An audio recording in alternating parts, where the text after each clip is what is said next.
Later. Things just got worse and worse and worse as the night went on. Again, valiant effort down the stretch for the Bucs. Just too little, too late. Let's go down and let's see what Coach Fletch and the rest of the crew has to say. And as always, go Bulls. So let's head into the locker room right now and see what the guys have to say about that one. Wow. Where do the Buccaneers go from here? What an incredible atmosphere.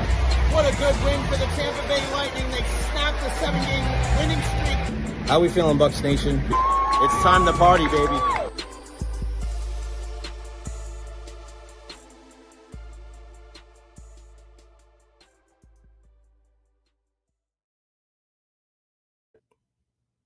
What is going on, everybody? Welcome to the Recher podcast. Happy October 16, 2025. What a beautiful day. What a beautiful day outside. It sucks that we're inside. We got to do something where we get like an outdoor studio one of these days with the lighting. I mean, it's Florida, man. This time of year, this is when you want to be outside. Guys, you are the people that keep this thing rolling. So I thank everybody out there. Questions, comments, concerns, leave them there at the bottom of the screen. Hook us up with the super chat. Every little bit helps. $1, $2, $5, $10, $20, whatever. Every little bit helps. A big thank you to our partners, Honest Hammer Custom Builders, LLC, 813-244-0956, and of course, Evara Health. Today, the most popular segment on the Recher podcast, the Evara Health Injury Report at 12:30. Dr. Carlos Rodriguez is going to join us on the program. Cannot wait to chat with him. Look at Scott Clitheroe in the house from across the pond. What's going on, pal? Good to see you, David Terry. What happened to Bad Benny? I don't know what's going on with Benny lately. He's slacking and is macking. Make sure you follow me on all social media platforms, Facebook, YouTube, Twitter, Twitch, TikTok, Instagram.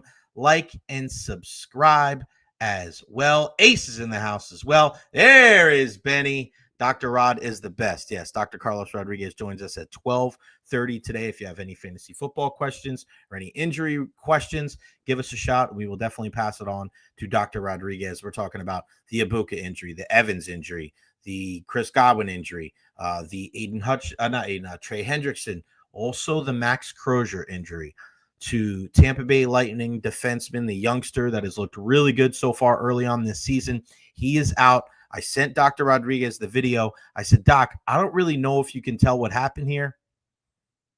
He goes, yes, if you look at the video, like it's amazing to be able to see from his perspective what he saw and the way, and he's not just a guy that's just like throwing stuff out there. He said, I saw this is what it's going to be. And now we're seeing it. Remember, a couple weeks ago when everybody's like, oh, Bucky's not going to miss time or Bucky's only going to miss 1 week or blah, blah, blah, blah, blah. Right? What happened? He's been out for a couple of weeks. And just like Dr. Rodriguez told us, right, with the foot sprain, he showed us, even had the model of the foot there talking about that Lisfranc injury and how long it was going to be. So when everybody else said it was only going to be, oh, he's going to miss 1 game, we don't know how long. You did know how long he was going to be out. You know why? Because you'll listen to Dr. Carlos Rodriguez right here every single Thursday at 12:30. The Evara Health Injury Report. Unbelievable. All right, and then we will go from there. Eddie Harada. He's in the house. Good morning, Recher Familia. Yes, you got that right. La Familia in the house. Double B's, you're slacking. Welcome into the JR Wrecking Crew. I like that, the JR Wrecking Crew. And the reason why I like that, David Terry, I'm going to tell you why.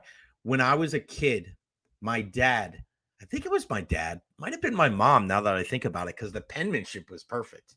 And my dad, chicken scratch. My mom, beautiful penmanship. I tend to lean more towards my mom in aspects like that because I have pretty good penmanship for a dude, people say. But it said in my basement as a kid growing up in big blue letters, Big Blue Wrecking Crew. The New York Giants fans, Big Blue Wrecking Crew. So JR's Wrecking Crew, David Terry, man. I like it, buddy. Our guy Chan in the house with the $5 super chat. Thank you so much, Chan. Today, appreciate everybody yesterday for joining the Beckles and Recher podcast. We're going to be at Aloft in Midtown for the Buccaneers Lions matchup on Monday night. I'm inviting everybody from the Jay Recher podcast. If you want to come out and hang out with us on Monday night, we'll be at Aloft, Midtown. Right there, you can't miss it. It's just south of the 275 overpass, right there in Midtown. If you went to walk-ons, you went too far. But if you want to hang out with us on Monday night, Ian will be there, Tony Mayberry will be there, Todd J. Armstrong will be there, Mark Royals. There'll be a lot of great dignitaries out there. So if you want to hang out with us Monday night, go to Aloft there in Midtown. I'll be a little late, but I will definitely be there. Our guy Chan came for the sports talk, but I stay to listen to Dr. Rodriguez. Appreciate you, Chan. You are the man. Appreciate you, Eddie. What do we have on the program today? A big show. A big show today on the program.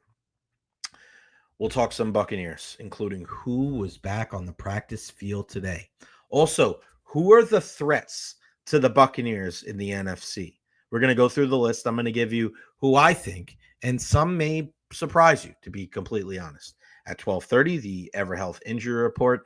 At 1 o'clock today, we will be joined by former Big Leaguer Dee Gordon.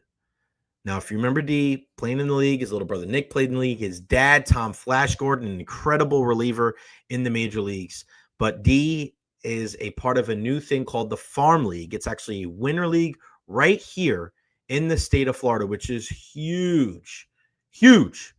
Because you see with all the winter leagues, it's in the Dominican or, anywhere in the Caribbean. Now to have a quote unquote, the Farm League in Florida, that is amazing. He's going to join us. We're going to talk some playoff baseball, and we're going to also talk about that incredibly emotional moment when he hit that home run for the Miami Marlins after we lost Tampa's own Jose Fernandez. And, man, I coached against Jose when he was in high school, and just an emotional moment. And Dee hit a home run to lead off the game, the farthest ball he's ever hit. I mean, the guy was in tears. But I want to talk to him about that today because we share that bond with showing a lot of love for our guy, Jose Fernandez. After that, Todd Bowles and Baker Mayfield will speak around 1 o'clock today. Usually speak on Wednesday, but this week they speak on Thursday because the Buccaneers, obviously, they're in action Monday night against the Detroit Lions for Monday Night Football. And then at 1:30, our weekly hit with our pal, everyday Eddie Encina, Eduardo from the Tampa Bay Times. He joins us. We'll talk all things Lightning. All right, let's get this rolling right off the rip right now. We're hearing some good things. We're seeing some good things. Let me make sure, guys. Hold on, folks. Shout out to our friends at this is such a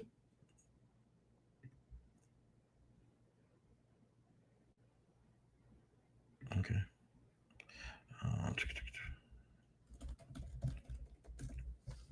Hold on.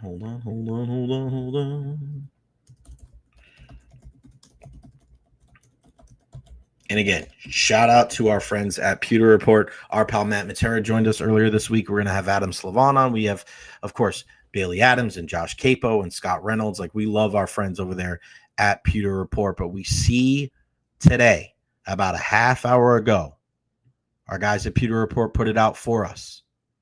Mike Evans has returned back to practice for the Tampa Bay Buccaneers. So has Zion McCollum and Benjamin Morrison. No Emeka Egbuka. No Bucky Irving. Not much of a surprise there. But to be able to get 13 back, and I don't know if they said anything about Godwin. Didn't see Godwin out there. But Mike Evans warming up out there today, coming out to practice to get him back. Huge for Baker Mayfield. And just wondering, like, all right, who are the weapons going to be for him on the outside? Now, let's say we don't really know about Chris Godwin, but we know, all right, now it's Mike Evans if he does play. But I think if you're practicing today and if he's going to be back out there tomorrow, you would think that he's going to be back in there. This is kind of, they said it wasn't as bad as the hamstring last year. We're at 3 weeks. I think it makes a lot of sense. Mike Evans coming back and playing Monday night against the Detroit Lions. Zion McCollum, we know what he was dealing with, the thumb injury. Doc told you he was probably going to be out last week, and he was. Benjamin Morrison dealing with his injury, back at practice. So to think about it, you could have, as healthy as the secondary has been all year long, when you have Jamel Dean, Zion McCollum, Benjamin Morrison, Jacob Parrish, Antoine Winfield Jr., and Tyke Smith. I mean, those 6 guys, if they can be ready for this weekend for Monday night against Detroit, you're going to need them. You're going to need them because Detroit understands what this matchup is all about. You do understand when you're going up against this Detroit Lions team, and again, we'll talk about them in a second, of how many threats are there in the NFC to the Tampa Bay Buccaneers. And right now, they're number 1 in the NFC, if not number 1 in the entire NFL. So who are the threats? And we're not going to AFC because I know we can talk about the quarterbacks, and a lot of that is contingent on the health of Lamar and Joe Burrow and things like that. But just talking about the NFC, who are the legit threats to the Buccaneers? And I understand that the league still goes through Philadelphia. It will, as long as they make the playoffs, because they are the defending champions. I get that. But right now, at the top of the mountain in the NFC, just in the regular season, and it doesn't mean anything long-term, right now it's the Buccaneers looking down on everybody else. Now, could that come crashing down very quickly if they lose on Monday? No doubt. No doubt about it. That's why they got to play their best. And that's why whoever is in the lineup needs to be ready to go. We saw the Egbuka injury yesterday. Ian Rappaport says, my understanding is that it's not quite as serious as, say, Mike Evans, but he's expected to miss time. He's expected to miss this week. Sterling Shepard is going to be even more important than he was. So we'll talk about that with Dr. Rodriguez a little bit later on and what he thinks about Egbuka and how long he could be out. Because, listen, we just talked about the secondary and trying to get all those guys healthy. Can we please get our wide receiver depth, right? I mean, listen, if it takes until the latter part of the year, we'll take it. But at some point this season, I would love to see, and we know Jalen McMillan's still in a neck brace. That's rough. That's rough because he's going to have to come out of that. He's going to have to building up that strength forget about football. He's got to be able to build up the strength and have the stability without the neck brace. Man, it's just something about it. There's something in my gut says that Jalen McMillan doesn't return at all this year, but I'm not going to talk about that this week because I don't think I told Dr. Rodriguez about that one, but we're going to talk about that next week. Remind me next Monday, Tuesday, Wednesday to bring that up to Dr. Rodriguez because I really feel like that's a huge part of this entire equation, what happens with Jalen McMillan. Chan says, I think a distinction needs to be made. The team now is looking down on everyone and they're the walking dead. When healthy, it'll be a no-brainer as to who the class of the league is. Yeah, you say that, Chan, and I understand what you're saying, but injuries don't happen and then stop happening, right? That's what everybody thinks. When the injuries stop, then we'll all be healthy. That's not the way it goes. I mean, just look at the team. One guy gets healthy, the other guy gets hurt. Another guy gets healthy, another guy gets hurt. So I think when people have that conversation of when this team gets healthy, it may not get healthy. It may not be healthy for the entire year. And when you're saying when the team gets healthy, like Kalaji Kancey, maybe he comes back in the playoffs. Maybe. Cody Mauch, probably done. David Walker, done. Keith, done, right? So you just to say when this team is healthy, we don't know that. We don't know it's ever going to be 100% healthy. I wish there was a point where it was like Madden where you could just, it's week 15, turn the injuries off. I'd love for that to happen. Because you know who was saying that last year was Detroit. Well, when we get healthy, there's no guarantee that's going to happen, unfortunately. I mean, it sucks. Don't get me wrong, but I mean, that's where the realistic aspect of it comes in for me. It's dude, it sucks, but just kind of the nature of the beast, unfortunately, folks. The nature of the beast. Make sure you guys follow me on all social media platforms at Recher, Facebook, YouTube, Twitter, Twitch, TikTok, a little bit of everywhere. Make sure you follow me on the program.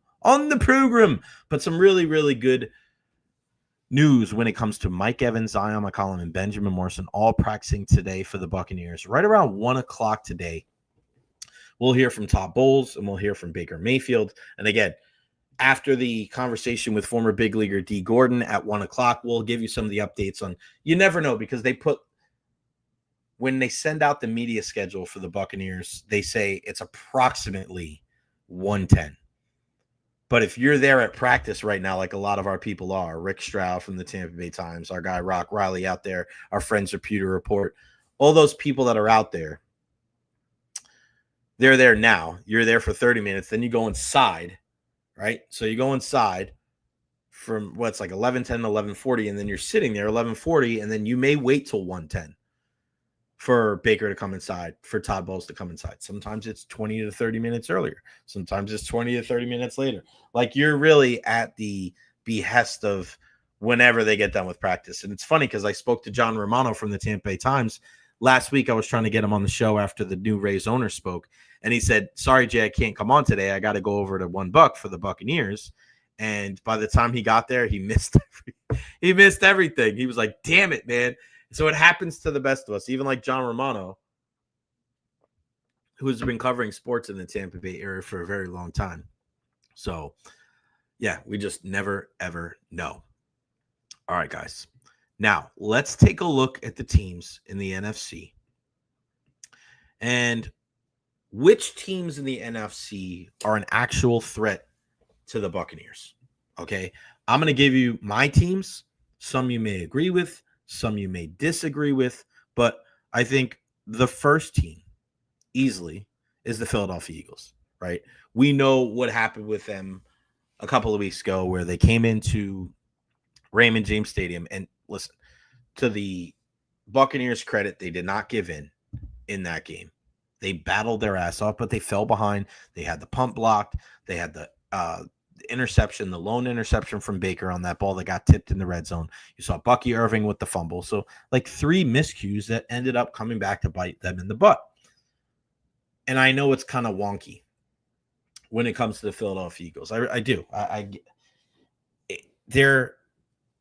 They look like a team that has never won before because they're so disjointed and they want to run Nick Sirianni out of town. But they are literally the defending Super Bowl champions. There's no grace period. There's no honeymoon period. Like, it's funny. It just seems like they can't stand each other. It's so wild. They're like so happy being unhappy. I don't get it. I really don't get it. Jay, update your LinkedIn. Bro, you're right. I got to update my LinkedIn. I get a bunch of stuff on there. What's up, Jay? That's our guy, Dolan. A $5 super chat from our pal, Eddie Hirata. If I don't make it Monday, I'll try my spirit. We'll definitely be there to drink, smoke, and enjoy the game with you guys. I don't know if we'll be partaking any of those extracurriculars, but everybody come on by if you can. Philly, Rams, Lions. Okay, that's your threats, Dolan. Eddie says hello as well. I appreciate you guys out there for the support and the love. Eagles, yes. And the other team in the NFC East, I'm going to go with no. Not the Cowboys, not the Giants. Maybe I should give the Commanders more credit. I feel like last year, you're already dealing with Jaden Daniels injuries. They're a little bit older on the defensive side of the ball. Debo's a problem. Maybe I should put them on there. What do you guys think? Commanders a threat?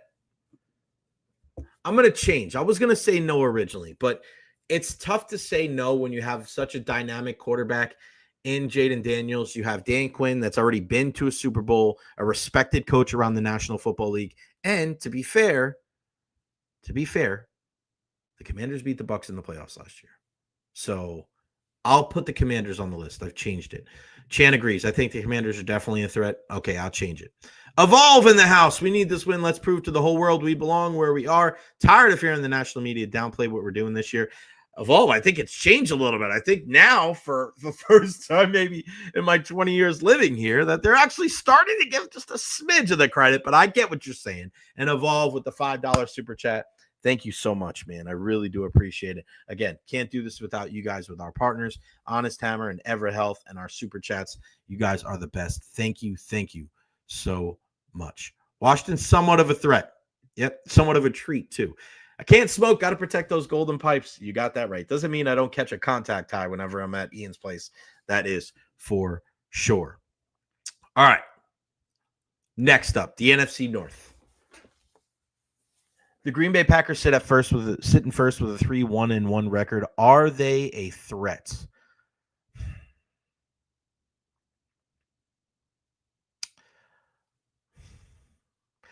I don't know what it is about Green Bay. I'm higher on them than some people, but not as others. I do like Jordan Love. I thought it was a big statement a couple years ago when they went into Dallas and smacked the Cowboys in the opening round. Because I think when you go on the road and it's really one of your first big tests as a group to be able to do that.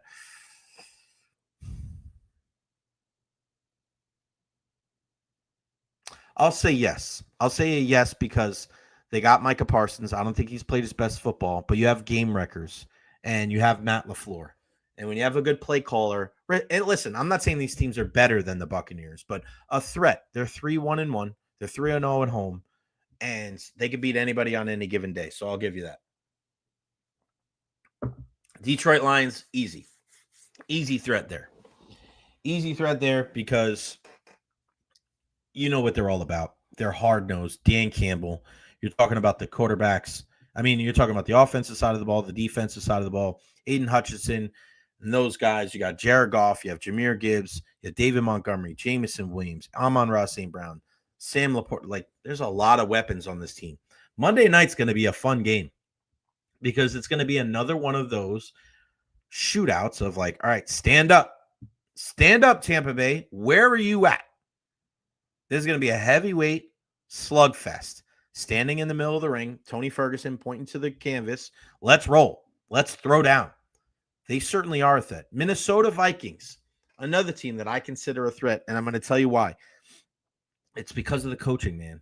It's because of the coaching. J.J. McCarthy is just, he's got that winning pedigree. I know he's dealt with some injuries. You got Carson Wentz as a backup, but you have I think he might be the best play caller right now in the game with Kevin O'Connell. Brian Flores in that defense, they can give you fits. So there's 3 teams in the NFC North. I wouldn't say the Bears. I just don't trust. And I know they're on a 3-game winning streak. I don't trust what's going on there quite yet. I don't think they're a threat to the Buccaneers, but I think the Vikings are. We'll get to the South last. The NFC West, San Francisco 49ers.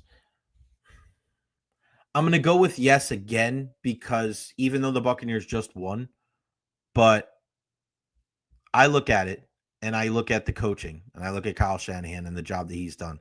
Christian McCaffrey, and I know Fred Warner is out, but sometimes you see San Francisco is one of those teams too. They're not afraid to make a deal. They won't be afraid to go out and get a Trey Hendrickson or maybe go out and get another linebacker. Could you see him trading for like a Devin White, who has had a pretty good year? I know the last game wasn't great, but you got to give respect where it's earned, and that's the San Francisco 49ers. Seattle, 3 teams at 4-2 in the NFC West. The Seattle Seahawks, all the respect in the world for those guys. For my money, the number 1 wide receiver in the game right now is Jackson Smith and Jigba. And with Kenny Walker and with Zach Charbonnet and Cooper Kupp, and like this is a good football team. Good football team. I like Mike McDonald coming over from the Baltimore Ravens. I mean, we didn't get a chance to see some of their top-end secondary guys because they were out for the Buccaneers game, but they're in it. They're 3-0 on the road. When you're 3-0 on the road, you're only 1-2 at home. One of those losses obviously came from the Buccaneers. But when you're 3-0 on the road this early in the season, you know what that tells me? That tells me that your game travels. That tells me that you can play any team, anywhere, and you're going to give it your best shot. They're well coached. I really enjoy watching them play. And then the Los Angeles Rams at 4-2. I mean, when you got a Super Bowl champion in Matthew Stafford, you have elite tandem in what you're seeing out there with Devontae Adams and Puka Nacua, Kyron Williams. You got the studs on defense as well.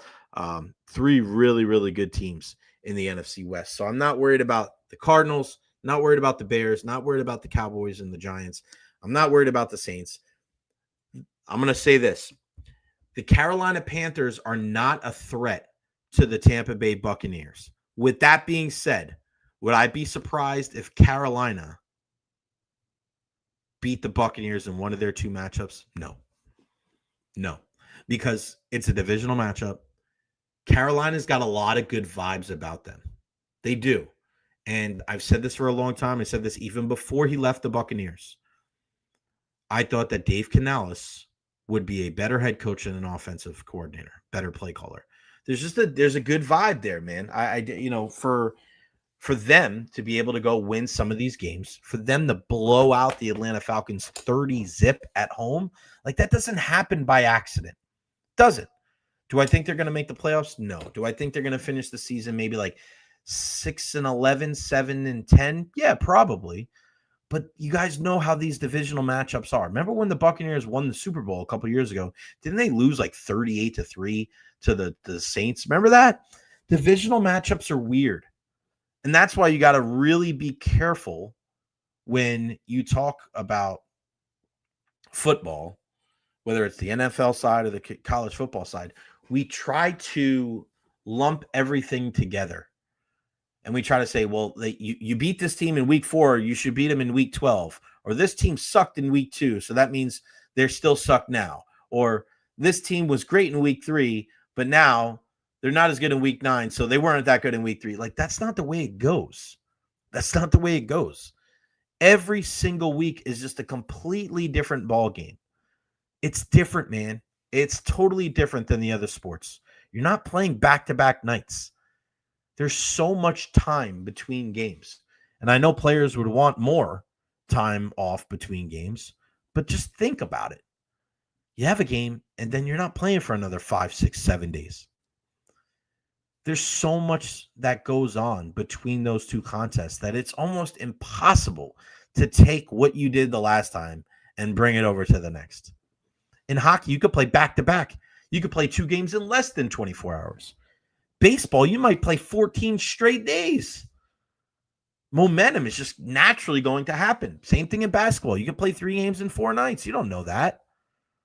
Football's completely different. And a lot of it has to do with the health. Things change so much in the National Football League. I think the number one thing is the health. The number one thing that changes from week to week is who's available and at what level. What percentage of that true capacity are those players going to be at to be able to be successful? All right, we're going to finish with this one team.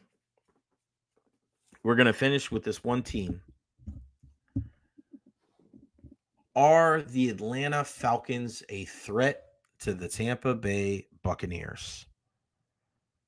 And I got to be completely honest with you guys. I'm going to say yes.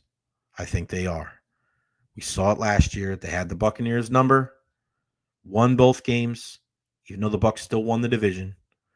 I look at their ups and downs. Are they the most consistent team? No. I just said they lost 30-0 to Carolina.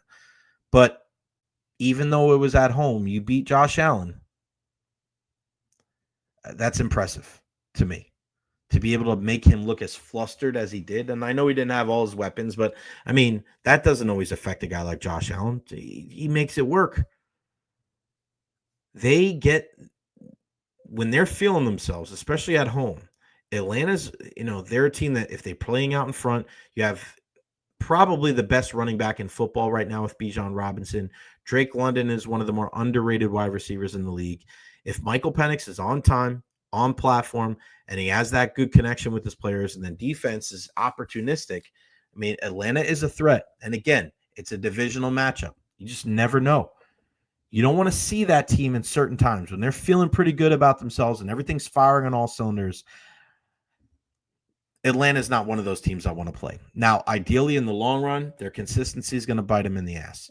I think the inability for Raheem Morris to be able to make good decisions during crunch time and to manage the clock successfully, those are some of the things. I think there's a lot of things that you can kind of X off with them that makes you hesitant to say that they're going to make a long run in the postseason.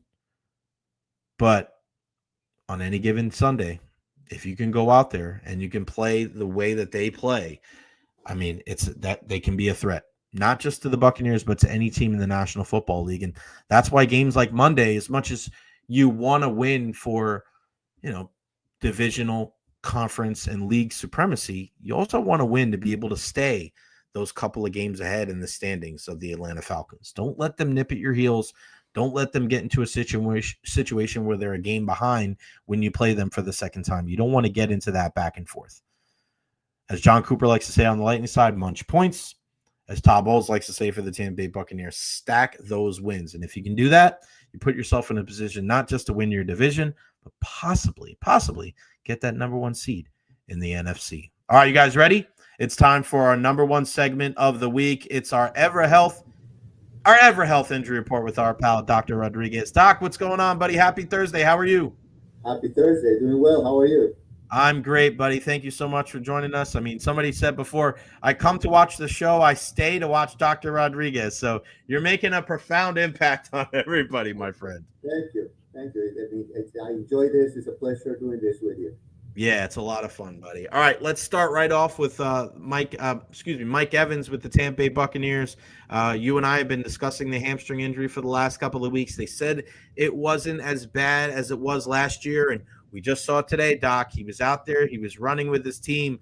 I mean, I'm no doctor, but I am friends with you. If I had to take a guess, I'd say he'd be ready for the game Monday night against the Lions. What do you think?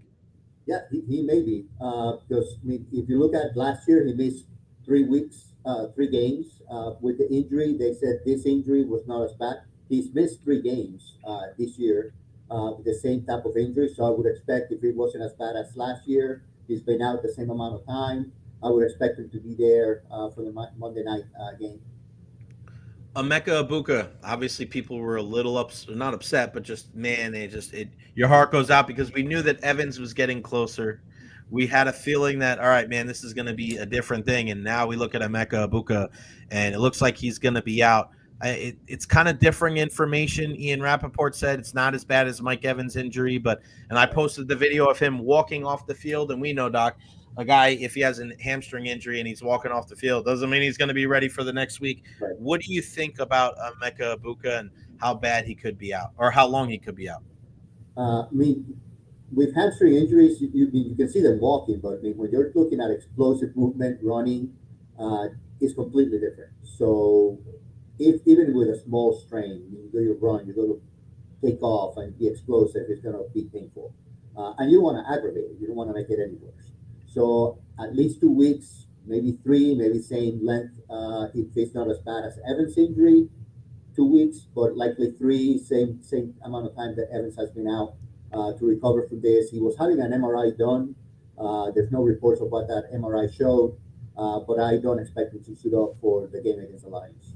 Yeah, it's tough because how good this kid's been for this team, Doc. I mean, when you see some of these young players out there playing as well as they have, and it hurts, right? It hurts to be able to look at some of these young guys and go, man, you got the whole world in front of you. You're taking the league by storm, and then you have a hamstring injury, and it just kind of pops up out of nowhere. Does it turn into a physical toughness or a mental toughness when you're dealing with athletes on how they can come back from something like that? Well, from a mental standpoint, he probably wants to come back. Right. These athletes are ready to go. They will play with injuries. They will play hurt. So sometimes you're actually holding them back. As a team physician, you're actually holding these guys back, saying, I know you feel ready, but we've got to give this time. We've got to make sure this heals up. So it's really from a physical perspective, they may not really experience what's going on or maybe accept the fact that it's not quite there yet, but they want to go. These guys are ready to go at any point. So sometimes from a medical standpoint, you're really trying to protect them from re-injuring it and maybe making something that's, instead of being out 2 weeks, now you end up re-aggravating and now you're out 6. Yeah, exactly. Sometimes you got to save them from themselves, right? Because he's going to be like, oh, I can get back. And it's always tough with those injuries for sure. Doc, we'll get back to football in a second. I wanted to ask you about Max Crozier from the Tampa Bay Lightning. It was a little bit of a tough thing to see, but you were able to pick up via the video what was wrong with him. And we just heard from head coach John Cooper. He gave us a little bit of an update saying that he wasn't going to be playing in this weekend's games on Friday and Saturday. He wouldn't consider him day to day, but maybe a little bit better than week to week. What did you see from Lightning defenseman Max Crozier, and how long do you think he could be out? Yeah, so great video that you sent me, so thank you for that. So when I slowed it down and you look at it, the front of his skate gets caught in the ice as he's trying to make the pass or send the puck into the zone. And his foot really completely turns around like 180 degrees as his body's going forward with the foot stuck right on the ice. So it's a big twisting injury. Thankfully, he's got a nice ice skate and boot on, which provides some stability. Otherwise, you're probably looking at a big dislocation at that point. But when the ankle twists like that, there's a lot of forces that go in. The ligaments will get torn. I would be concerned about a high ankle sprain as the injury that he suffered. Even worse, if it did happen, when that force gets translated up the fibula, which is a skinny bone on the outside of your lower leg, you can actually get a fracture high up about the knee, which we call a Mason Groove injury. If that's what happened, then he could be out 4, maybe even 6 weeks healing from a fracture. If that didn't happen and it's mostly a high ankle sprain, you're looking at usually 3 to 4 weeks for recovery. All right, so it could have been a lot worse, and I guess that's where some of the stability from wearing a hockey boot like that helps, because if that happens, if that type of move, so what you're saying, I guess, is, Doc, if that kind of thing happens on a baseball field or a football field or a basketball court, I mean, that could have been a lot worse if he didn't have the stability of a hockey boot on.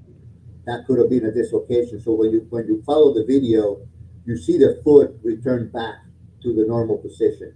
So the boot probably really helped preventing a bigger injury. If he had been on a cleat or a small or like shoe, like football, baseball, and the foot gets caught like that, you're looking at a Goodwin type injury where the ankle just gets dislocated. But those forces are still there. So even it may not have dislocated, but the forces are still there around the ligaments, they're still there around the bones. So a fracture can happen, tear of the ligaments can happen. And when you see that type of twisting injury, high ankle sprains are usually one of the main things that will happen. Man, I mean, just things. And again, another young kid that had a really good start to the season, and now he's dealing with the injuries. I know the results weren't great, Doc, for the first couple of home games for the Lightning, but how has it been being out at Benchmark International Arena? It's amazing. I mean, I love the atmosphere. I love the game, the pace of the game, how fast it goes. I mean, it's been a little bit of a struggle in some of the games. They lost to the Capitals in overtime the other day. But I know they'll get it together. I mean, they had a great preseason. There's a lot of new players in, so I'm pretty sure Coach Cooper's going to do a great job getting this team going. Yeah, no doubt about it. Lightning back in action tomorrow night, and then Saturday a little back-to-back before they'll be home next week, so which will be great over there at Benchmark International Arena. You know, somebody asked me the other day, and we kind of talked about this last week, Doc, about, you know, not blaming the training staff because, you know, this is the type of thing where, like, it just happens in football. But is it a little alarming, or and I think it, you know, part of it stinks, right? Like such a huge part of what we talk about in the National Football League is the injuries, right? It's such a hot topic of conversation every single week. You can't go a week without talking about an injury. You can't go a season without talking about an injury. But I think a lot of people wonder is like, man, with all the advances that we have in modern medicine and all this information and this data that we have, how come it seems like, does it seem like there's more injuries? Is it the same? Like, it's always worse, like in the moment, right? I think sometimes there's that recency bias, but I mean, is it a little surprising that somebody that spends their entire life that there's not something that like cuts it down? Like, hey, we've learned to take care of whether it's concussions or whether it's high ankle sprains, or, you know, is it surprising that we haven't gotten to a place in athletics where there is less injuries because we have more information? Does that make sense? Yeah, I understand your question. So, I mean, one of the things you have to consider is athletes are faster, bigger, and stronger. Right. Decades go by, it's the evolution of the sport. So these guys are faster, bigger, stronger. So more forces are being placed on the bones, the muscles, the ligaments. So I do expect maybe some increase in injuries at that point, just because of the fact that it's just a sheer force of injuries increases. Now, we have learned over the course of time certain things to prevent certain injuries. For example, if you look at most NFL linemen right now, they're wearing knee braces, Right. Even without injury. So that's there to help support the knee and help prevent some of the twisting and ligamentous injuries that linemen can have. So that is something that we made some progress on. And if you look across a lot of the offensive defensive lines, you will see guys wearing knee braces. Same thing saying in volleyball. Pretty much almost everybody wears ankle braces, just because of the fact that it's very likely that you're going to land on someone's foot when you're jumping that close to the net. When it comes to exercises and prevention also, there's advances that we've done to try to prevent ACL injuries. So doing what we call plyometrics, certain exercise programs to improve landing techniques, improve motion, strength around the knee to try to decrease ACL injuries. All those things have been put in place. Now it's still a matter of how much is the athlete doing in going through those motions, going through those exercises, doing the program. So that's where the training staff maybe has a lot of influence, is making sure that these guys are doing everything that we know so far is preventative based on medical evidence that we have, and making sure they're compliant with the exercises, compliant with the things that they need to do prior to games, prior to practices, in order to be able to prevent some of the injuries. Yeah, so it's more preventative because once it happens, like now you're just rehabbing and recuperating, right? I want to ask you about Chris Godwin because you were all over this, man, when we had this conversation with his injury about, could there be an issue with him, after recovering from such a catastrophic injury? And we saw him miss last week, and they said it wasn't. I can't remember the exact wordage, but it's an injury to the fibula, but it's not in the same spot. How do you describe how do you make sense of, or how can you describe what Chris Godwin is going through right now? So we talked about this before. So he had surgery. He had a major dislocation, which involved ligaments, fractures. So there's plates, screws, there's hardware that's put in the area where the fracture was at. You're going to have some weakness in that area where the plates and screws are at. So there could be some stress just from the hardware that's in the fibulas, and the fibula is real skinny. Your tibia is the big bone right in the middle through your leg. The fibula sits on the outside, and it's very skinny. So there's a lot of stress on there. So it could be a stress injury in a different part, maybe above or below where the hardware was, or even above or below where the fracture was before.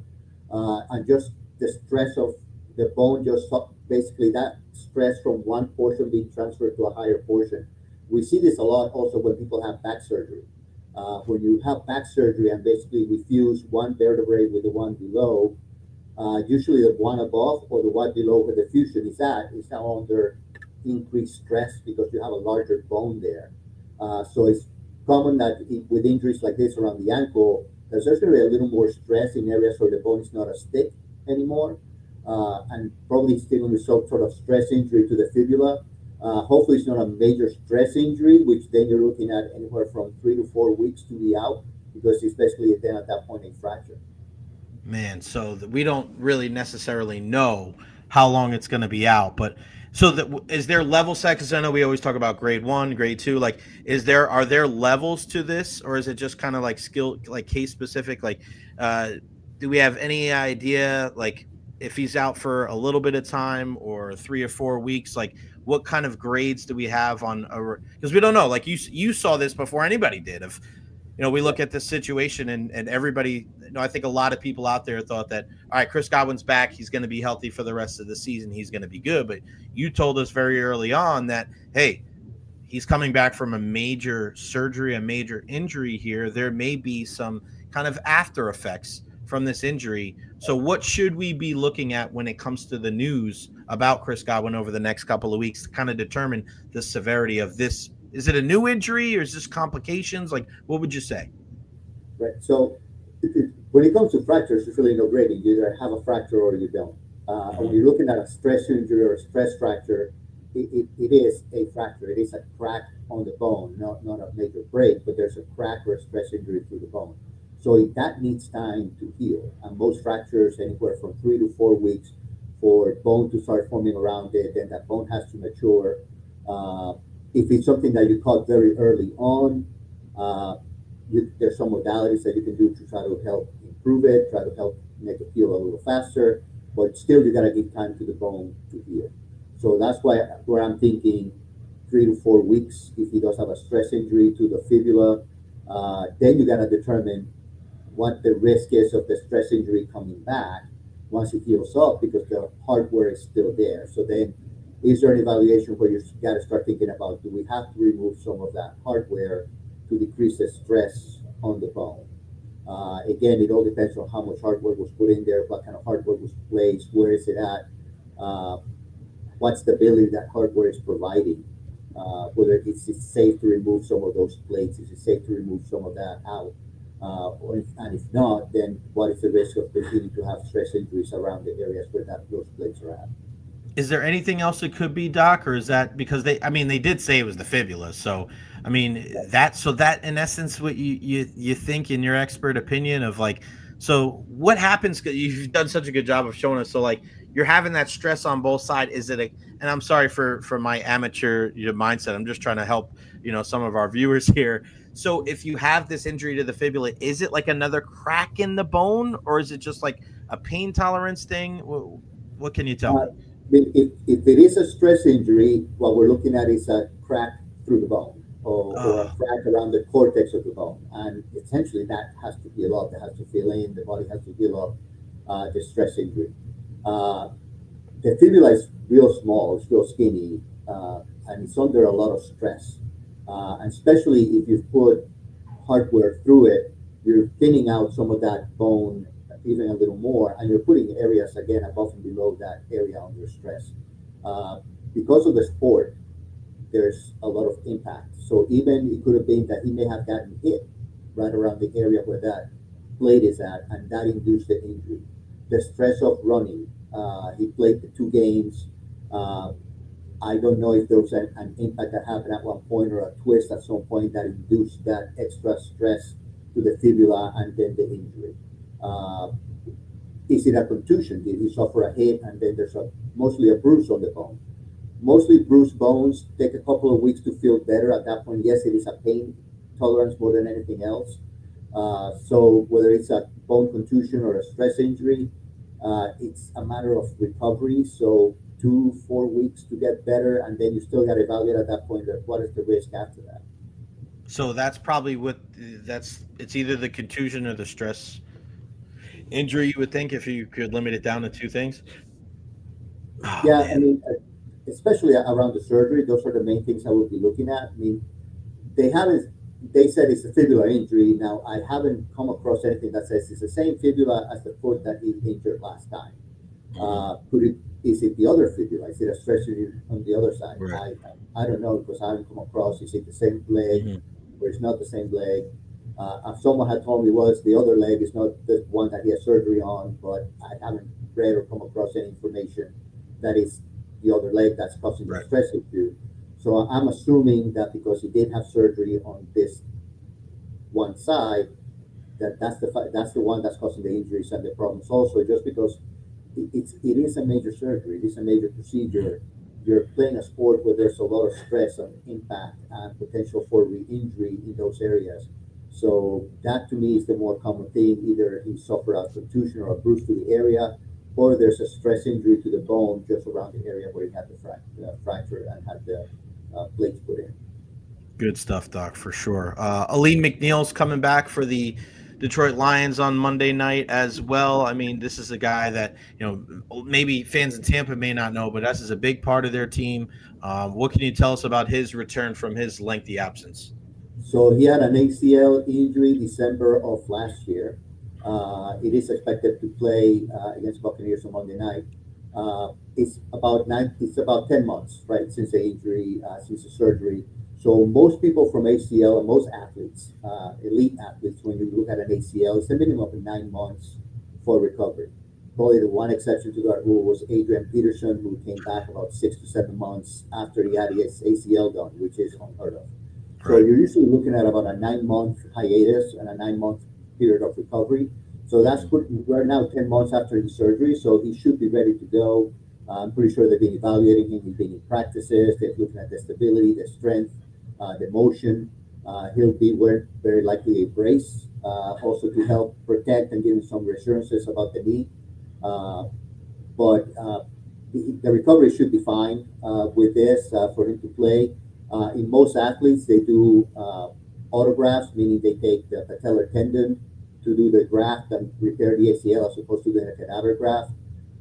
When you do your own patellar tendon, the recovery, although it could be slightly slower, uh, there's less chances of it re-tearing or Right. re-injuring it in the future. Wow, interesting, man. There's more and more stuff we're learning about the ACL injuries. That is for sure. Another huge name, Cincinnati's Trey Hendrickson, dealing with a little bit of a hip injury. What can you tell me about him? Yeah. So hip injury against Green Bay. no disclosure as far as what specific hip injury he had. Is it a strain? Is it a contusion? Is it a muscle injury? He's not listed to play tonight against the Steelers. He hasn't been practicing, so if it's a minor hip injury like a small strain or a tendon type injury, maybe 2 weeks out, so he'll miss the game tonight. He'll probably miss the next game, and he should probably be ready to go after that. I'm pretty sure they've done MRIs on it. If they have seen anything major going on the MRI, he could have been on the IR. He's not listed in the IR, so it's more a week-to-week basis. So it's more probably a minor type injury to the hip. Minnesota quarterback J.J. McCarthy obviously missed all of last year, second year now, and we've seen Carson Wentz there with Kevin O'Connell up there with the Vikings, and he's been very tight-lipped on who's going to start this weekend. What do we know about J.J. McCarthy, and what are their chances he could be out there for the Purple People Leaders? This was a ankle sprain week 2 against the Falcons. Missed 3 games. The Vikings had a bye week 6, which gave him an extra week of rest. He's been practicing this week. He has taken some reps. I think the coach has said unless he's practicing a whole week without issues, I don't think he's going to be playing. High ankle sprains are a little more complicated when it comes to healing. It usually takes anywhere from 4 to 8 weeks for them to heal, just because of the nature of the ligaments that need to heal up. They're higher up on between the 2 bones. And the ankle is what we call a mortise joint. So it's just like a mortise joint in wood. It's under a lot of stress. So if you have a sprain in that mortise in here, every time you put stress on it, it wants to split open. So there's a lot of instability that's inherent to high ankle sprains, and that's why they take longer to heal. So a minimum usually 4, if not 6 weeks for those to heal up. So again, I do not expect him to play this week. We may not see him until maybe week 8 or 9. And then finally, Deebo Samuel, we know what he does, obviously with San Francisco for many years, and now with Washington, a guy that plays wide receiver, running back. He's a kind of a jack of all trades, but man, he's a guy that every single year seems to be picking up just some nagging injuries. What can you tell us about him? So it's been reported that he has a bruised heel. This happened against the Falcons on week 4. He actually did play week 5 against the Chargers and then Monday against the Bears. Hasn't practiced since the game against the Bears. So when you're looking at a bruised heel, it could be a bruised bone, or it could be what we call the fat pad, which is basically the fatty portion of the heel. He could be wearing a heel cup or a soft gel or some orthotics inside the shoe to offload the pressure on the heel, and that's why he has been able to play despite the injury. Then he takes time off to let it heal up through the week, so that's why he's not practicing. So could he play this week again? Yeah, absolutely. He's done it for 2 weeks in a row now with the injury. There are ways also to inject and numb the area up a little bit during game time to reduce the amount of pain that the person has while they're running and they're sprinting. But again, wearing some sort of orthotics or offloading device inside the shoe will also reduce the pressure in the heel. So having played 2 weeks with this type of injury, could he play this week again?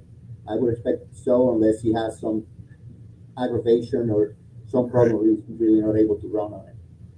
Doc, what are the things that they are injecting into people, and how is that legal? Right, like where is that line of like, hey, you want to, what kind of stuff is above board, right? Like, because I've heard some of the horror stories about Toradol and some of the things that these guys were shooting up, 10, 15, 20 years ago. But what right now are guys injecting, and it's okay and everybody knows, and it's kind of, where's that level at to make sure that it's somewhat of a level playing field when these guys, and also safety factor too. Right.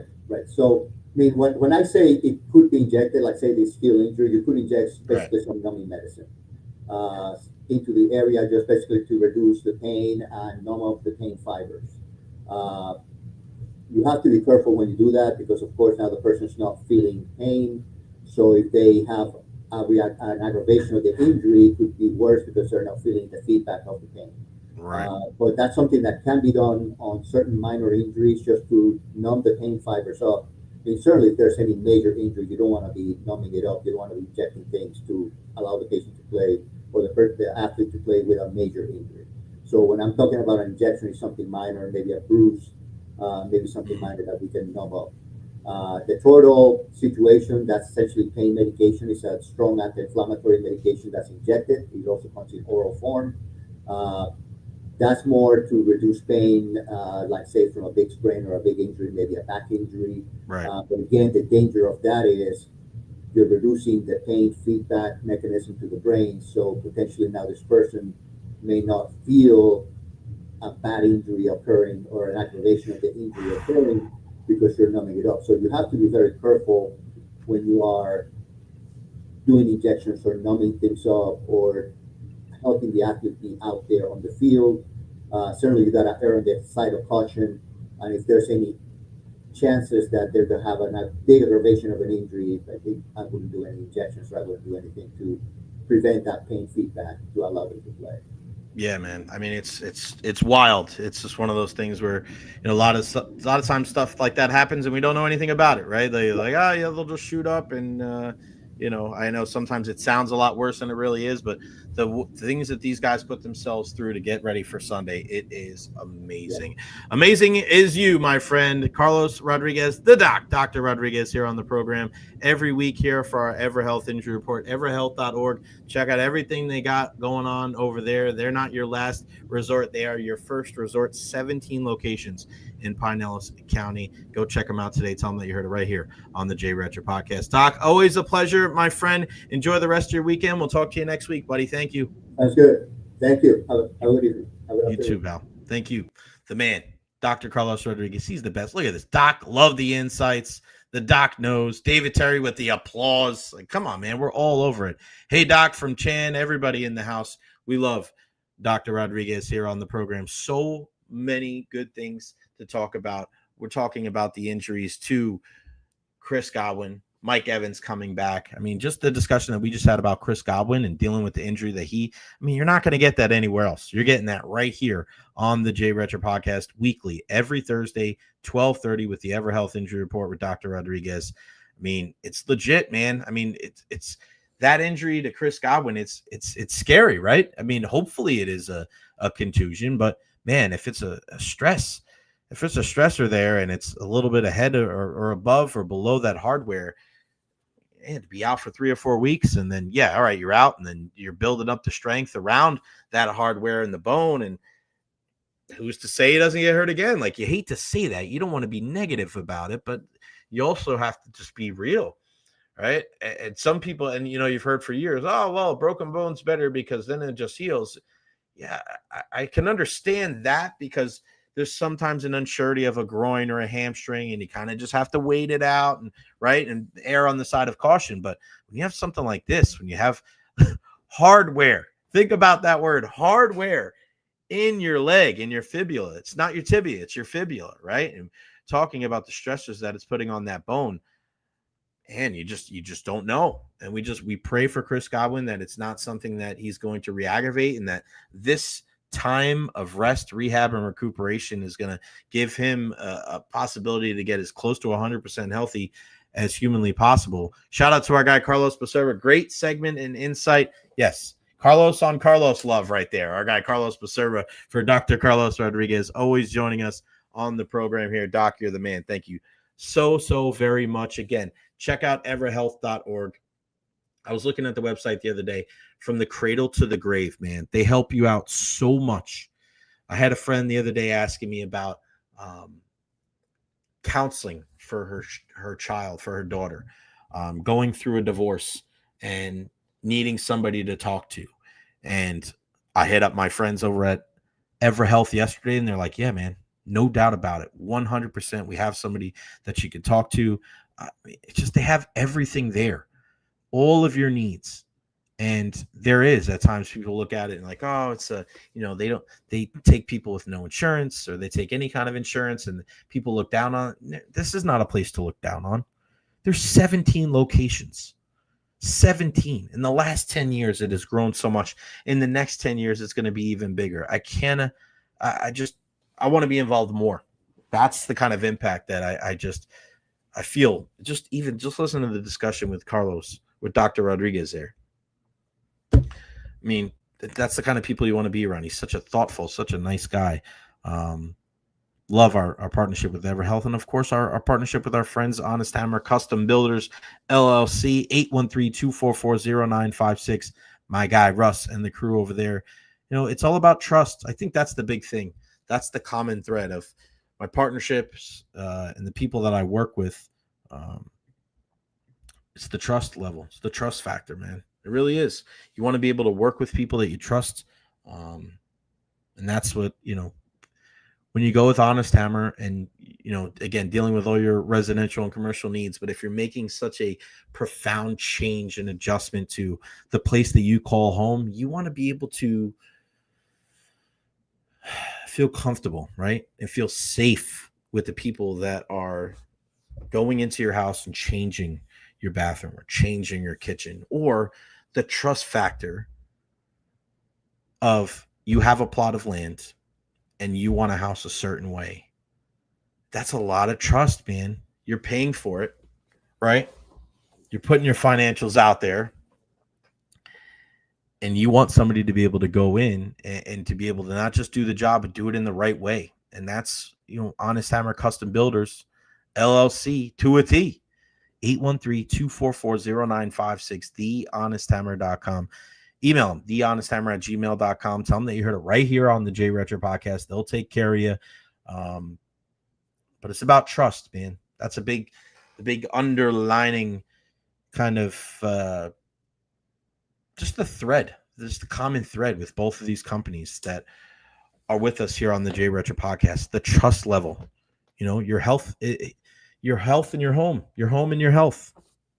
Like, what's more important than that, right? Taking care of your health, making sure that you're home. Man, I'm just so happy, and I'm so appreciative and thankful and grateful for Honest Hammer and Evara Health. You guys are the best. And listen, if you know a company that wants to support the J Recher podcast, hit me up, let me know. But just know, if you're going to suggest a company, just know you got to be trustworthy. Hold on, let me make sure we can get Dee ready for you.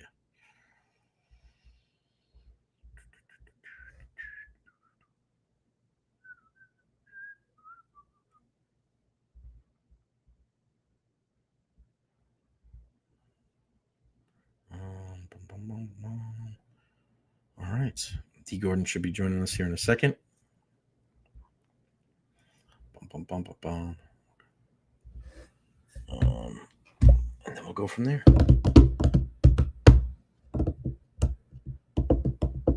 All right. Make sure you follow me on all social media platforms: Facebook, YouTube, Twitter, Twitch, TikTok, Instagram. Like and subscribe on YouTube as well, folks. Let's get this thing rolling. Anything from the Buccaneers yet? New. So nothing yet from Todd Bowles and from Baker Mayfield.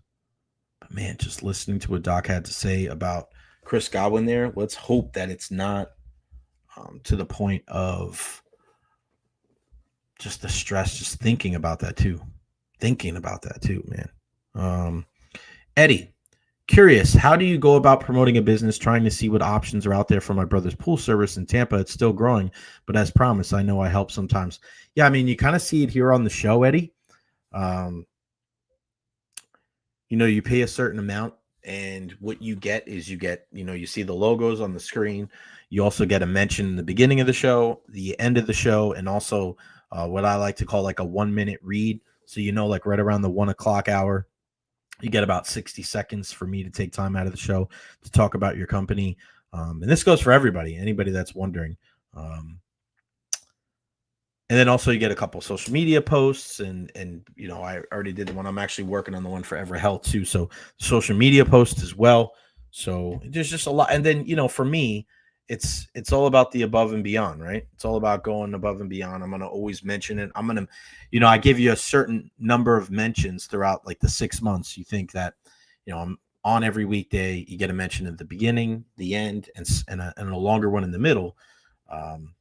Helping out any way we can. And again, going above and beyond, making sure that that's where, and Eddie, if you want to know as far as like pricing and stuff like that, just shoot me a DM and we'll work it out. we'll work it out because we're gonna try to continue. It's all about growth, man. Life is all about growth. It's about trust. It's about surrounding yourself with good people. That's just kind of how I roll here on the Jay Recher podcast, and that's not something that is ever going to stop. All right, speaking about good people, we're gonna bring in a good dude. Two-time MLB All-Star Dee Gordon joining the program. D, what's going on, man? How are you? What's up, brother? How you doing, Jay? I'm good, man. Thank you so much for joining me today. How are things?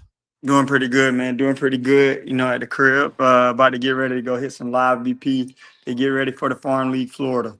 Yeah, man. We'll talk a little bit about that in a bit. I was doing some research and seeing some of the guys that you have out there, and I saw my guy Malik Smith is involved, which is great. Yeah, we in the car right now waiting on me.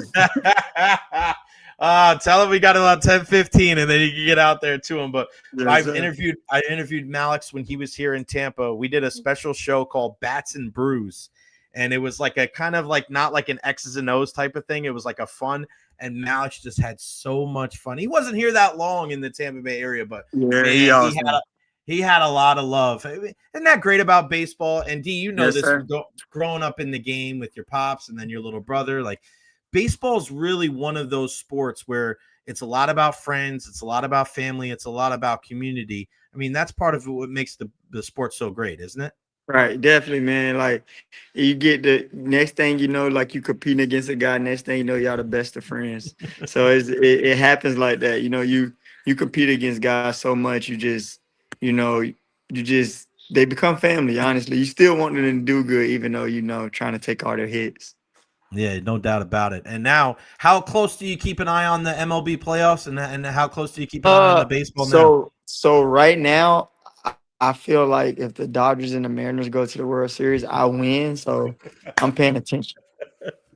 Yeah, no doubt, man. What is it like because there's certain franchises in sports, and we're not taking anything away from the Mariners, but like I'm a kid that grew up in New York, so I knew like how Yankees. It was just that iconic logo. I mean, LA, man, going from my grandfather was a Brooklyn Dodgers fan.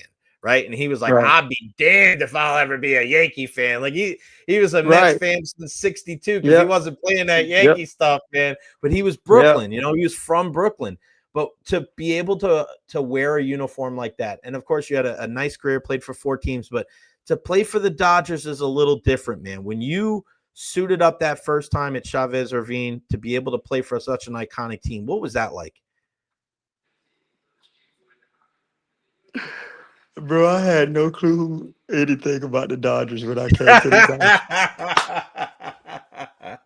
Oh, that's so great. But Jay, so like people would be like, the Dodgers, they're so historic franchise. And I'd be like, y'all, my dad didn't play for them. I don't know anything about them.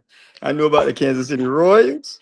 I knew about the Boston Red Sox. I knew about the Chicago White Sox, the Chicago Cubs, a little bit about the Houston Astros, definitely the Philadelphia Phillies. I knew my dad's teams. I didn't really you know what I'm saying? Right. I grew up in a locker room. I didn't grow up like as a regular baseball fan. Like I was Gary Sheffield and Bo Jackson argue about who's my goddad. So it's like, you know what I'm saying? So that's the type of stuff I have to deal with. So like when it comes to like story franchises, yes, I know the Yankees, but like I had no clue about anything with the Dodgers. I'm not from the West Coast. I never got to watch the Dodgers play because I was always in my dad's markets, number one, and then we're in Central Florida. There are no Dodger games going on. We were sleeping half the time when they in the third inning. I had no clue about anything Dodgers. And I remember when Tommy Lasorda called me to the front. He's like, son, tell me your best Dodgers story about knowing about the Dodgers. You're like, no disrespect, Tommy. We're sorry, man. We know you've. I'm learning every day right now, Tommy. I'm learning every day right now, Tommy. That's right. You should have said, man. Oh my God! You should have said, Tommy. I saw you bust your ass at the All-Star game that one year, buddy. When you fell down. I ain't see that's the part. I ain't even remember. I didn't even know he was with the Dodgers when that happened. I ain't had no clue. Oh my God! I got an even funnier Dodger story. So not knowing the Dodgers until I got drafted. 2008, I get drafted. My dad's on the Phillies, right? So they're in the NLCS. We're in instructs. So I'm in instructs, and everybody or Dodgers, if they win, we get steak dinners. And I'm like, fuck it, don't win. And they're like, why are you saying like so my roommate is Nate Evaldi. Oh Evaldi. wow. Yeah. Throwing that, First, yeah, throwing yeah. the cheese. Yeah. First roommate, Nate Evaldi.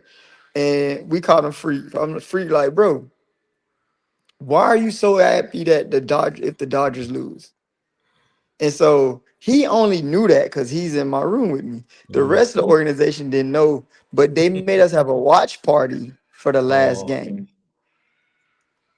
Matt Stairs comes in and hits the homer. Mhm. Everybody's pissed. Fuck, they're pissed. Coaching players, and I'm like, yeah. And they like, D, why aren't you sad? And so the next day we get to practice. I don't say nothing. Next day we get to practice. They, John Shoemaker come up to me like, D, I need to have a conversation with you. So they call me in the Oh boy. office, and it's like, D, we don't feel like that you were really rooting for us last night. And I go, what? And it's like, yeah, you weren't rooting for us last night. And I go, you damn right I wasn't.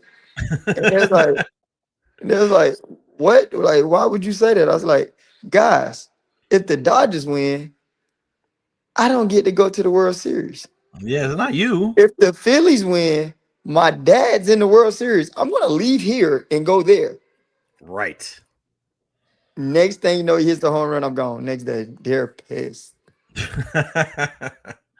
How would you think would your game be now with the new rules with only being able to throw over a couple of times in the bases? How many more bases would you have stolen? I ain't trying to sound like no hater, but I probably made like $300 million if they made this ABS system. Mm-hmm. Stolen, oh my God, I would have never got out. I would have hit 400. Put that thing on slap the ball, put that thing on the ground, and just start Yeah, motoring, right? 400, bro, with 150 stolen bases. Scoring Unbelievable, man. 150 runs a year. They'd had to pay me so much money for no homers. They had to make sure that didn't happen. Yeah, man. You want to? So it's funny when people like think out and you look at the statistics and everything.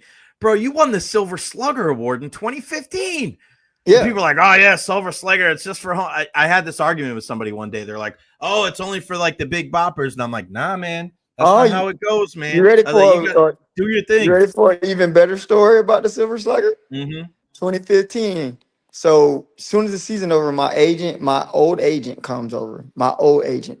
I ain't gonna say no names. My old agent comes over, and my other agent comes over, and they're like talking to me like, "You had a great year." I like, and they tell me you want to go glove. I was like, "Oh, dope, cool." I was like, "I hope I get the Silver Slugger though." And that agent looked me in my eyes like I'm looking in his camera, and I said, "You will never ever in your life win that award." And Wow. when I won it, I fired him. No. Why would I give you 5% of my future earnings if you didn't even believe I could win an award that I earned? Wow, D, that is crazy. Oh my gosh. They're supposed to support you. They're supposed to make you feel good even when you're not feeling good. No. Ooh. Gave him the Yeah. sorry, buddy. Gave him the X. Deuces. Peace out, homie. Peace out, buddy. We're gonna look somewhere else. I Yeah. want to talk to you about the farm league, but before we do that, Okay. I gotta ask you. I don't mean to bring the tone down, but I gotta ask you about something that means a lot to our people here in the Tampa Bay area because I coached against the kid. I knew the kid. When you coach against a guy and you look at him and you go, my man hit a ball that's probably still hasn't hit the ground yet when he was at Alonzo High School, but Jose Fernandez and the home run you hit, D. Still to this day, like every time that video comes on, I can't like move. I got to watch the whole thing and how emotional it was for you guys. And listen, Tampa Marlins, the Rays Marlins. I don't know if it's like that, but regardless, there was no rivalry that day. There was no like screw the Marlins, Right. screw Miami. We were Right. all with y'all. We were all behind Right. you. We were with you, buddy. The ball you hit still hasn't hit the ground that day. Unbelievable. But just take us through that, your relationship with Jose, because we still talk about him. I'm still in the high school baseball scene. I'm still coaching. We miss him every day. We talk about him still a lot. But for you to hit that ball, that magical moment, what was that like? And what could you say about your relationship with the late great Jose Fernandez? Man, it's crazy. First of all, man, I feel bad for his family.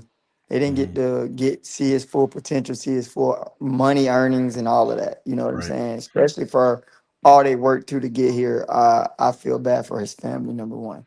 But secondly, me and Jose relationship didn't come from like being friends really. We had a little track record against each other. He and his agent outright blamed me for him having to get Tommy John. Wow. The year before I got signed, went to them. 2014 was a game in Miami. I personally believe because he was spiking his velo up from 95 to 99, just depending on who came in the Mm-hmm. batter's box. Right. So I was like, he gonna hurt himself. He threw in all sliders all game. Like I wasn't his teammate at the time. So he throws me like a 2-1 changeup and I hit a line drive right off his butt. Nothing crazy. You know what I'm Mm-hmm. saying? Next start, he goes to San Diego, I guess, because they said because he couldn't push off because I hit him in his butt. That's the reason he couldn't push off. Oh, we lost you in the middle of the story. No. Oh my gosh, D, you there? Somebody probably called him. D, you there? Come back to me. Oh man, somebody called him. We got to get. We're in the middle of such a good story.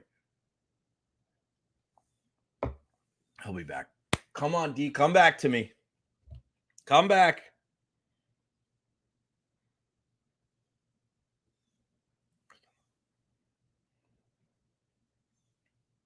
There we go. I'm back. I'm so sorry. No, you're So, good. It happens so, sometimes. All right, so so, uh, you hit. so But yeah. I hit, I hit him in his butt, and then they go, like, oh, you're the reason he couldn't push off. Like, it was a big article and everything, and I was like, that's some bull. Like, media coming to me, and I'm like, what? Like, so fast forward, I get traded. Uh, First day on the Marlins, he's going through TJ that year. He got his TJ. He was about to come back in like June, July, and we get to spring training. He tapped me on my shoulder. He's like, I ain't like you, and I was like, for what? Like, you the reason I had TJ. Oh, well, you soft then, and that's the reason you had TJ.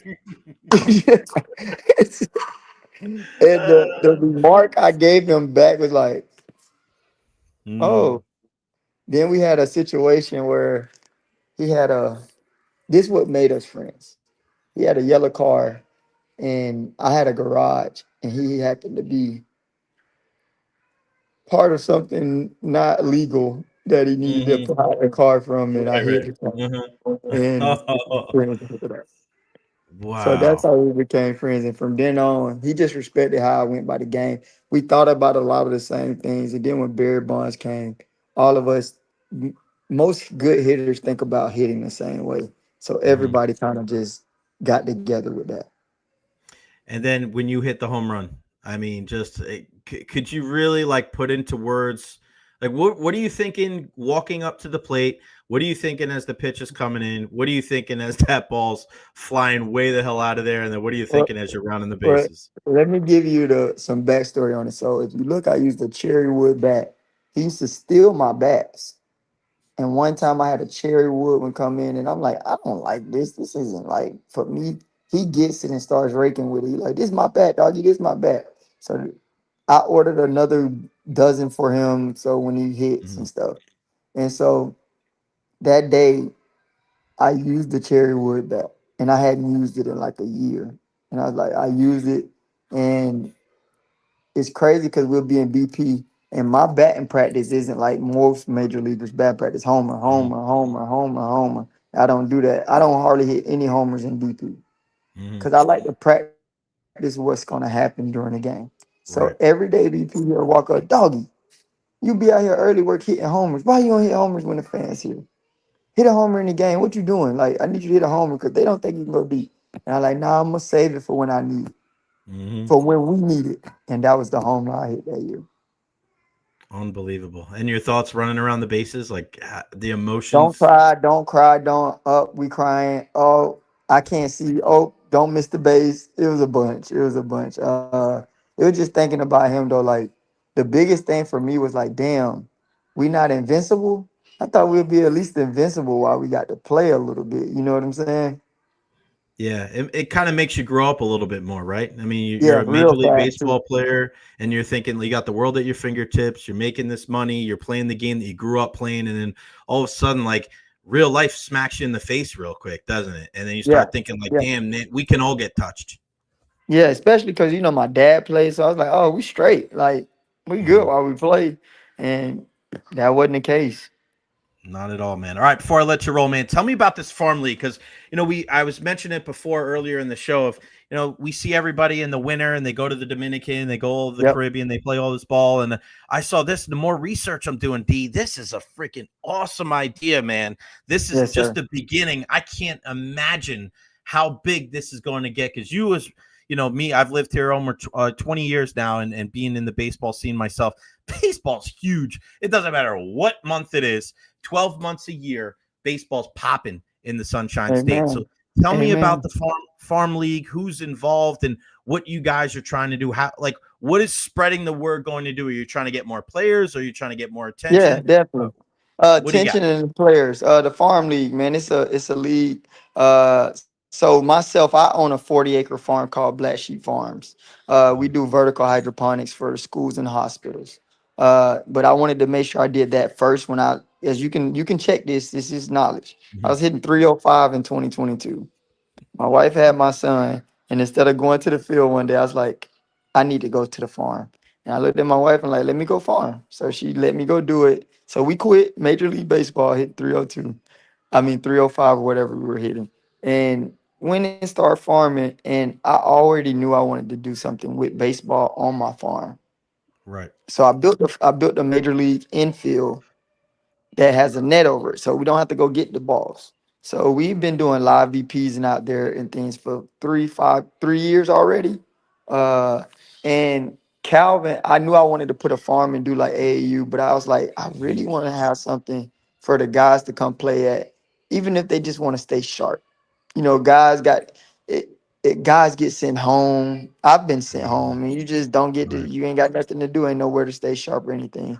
And I told Curtis Granderson, was like, my little cousin wants to talk to you. So as he sent Mhm. me Calvin's number, we start talking, and he's like, man, what if I want to have like barnstorming? And I was like, well, let's have a league first where we can Yeah. take our all stars and barnstorm. So the Right. farm league is a league that has two teams in it. You have Black Sheep Boys, which is our team, Yeah. and you have the Monarchs with Calvin. So what we will be doing is we'll be having pros and some amateurs that'll be able to come in and not only get live VPs, but also get live games, get things tracked, get exit velos and everything like that. So they can send to these teams during the winter. Cause all you Right. all you get to do is post on Instagram and hope a team signs you. I know. You know what I'm saying? So this It's did crazy. Yeah. yes. So this gives those guys that exposure that they wouldn't have been able to get. And that's why I'm playing. I don't want to play baseball anymore. I love farming. I love being at the farm, doing what I'm doing. But guys need somewhere to go. Kids need somewhere to go. The community that I'm from needs somewhere to go. The community that I'm Right. from, the median household income is $29,000. So it's not very wealthy there. Right. So I want to make sure that they have somewhere to go. And we already had a data and analytics on it because we have adult men's leagues. We have 5 basketball Mhm. travel teams. We have a baseball travel team. So we just making sure that everyone in the community starts with the kids, but it goes up through the adults so that we can change the community that I'm from. I love that, man. All right, where can people find you? Social media, website? Let me know. Yeah. You can go to blacksheepfarms.com for our farm website. You can go to at the Farm League Florida on Instagram and at DeVars9 on Instagram to find out more We'll be information.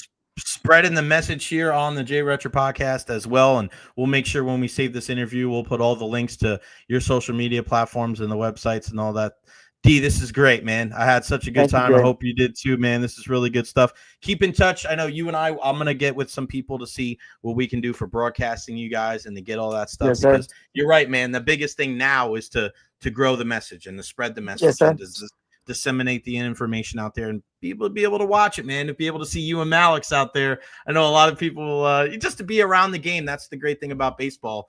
It's just one of those games you just want to be around. It's to Yes, be sir. around them, and you know this too. You may not want to play baseball anymore, but to be I around don't the want to play field professionally. I don't want. I don't want to do the one. I professionally. can't do 162 games in 180 days no more. I can play No, on a I'm with you. weekend.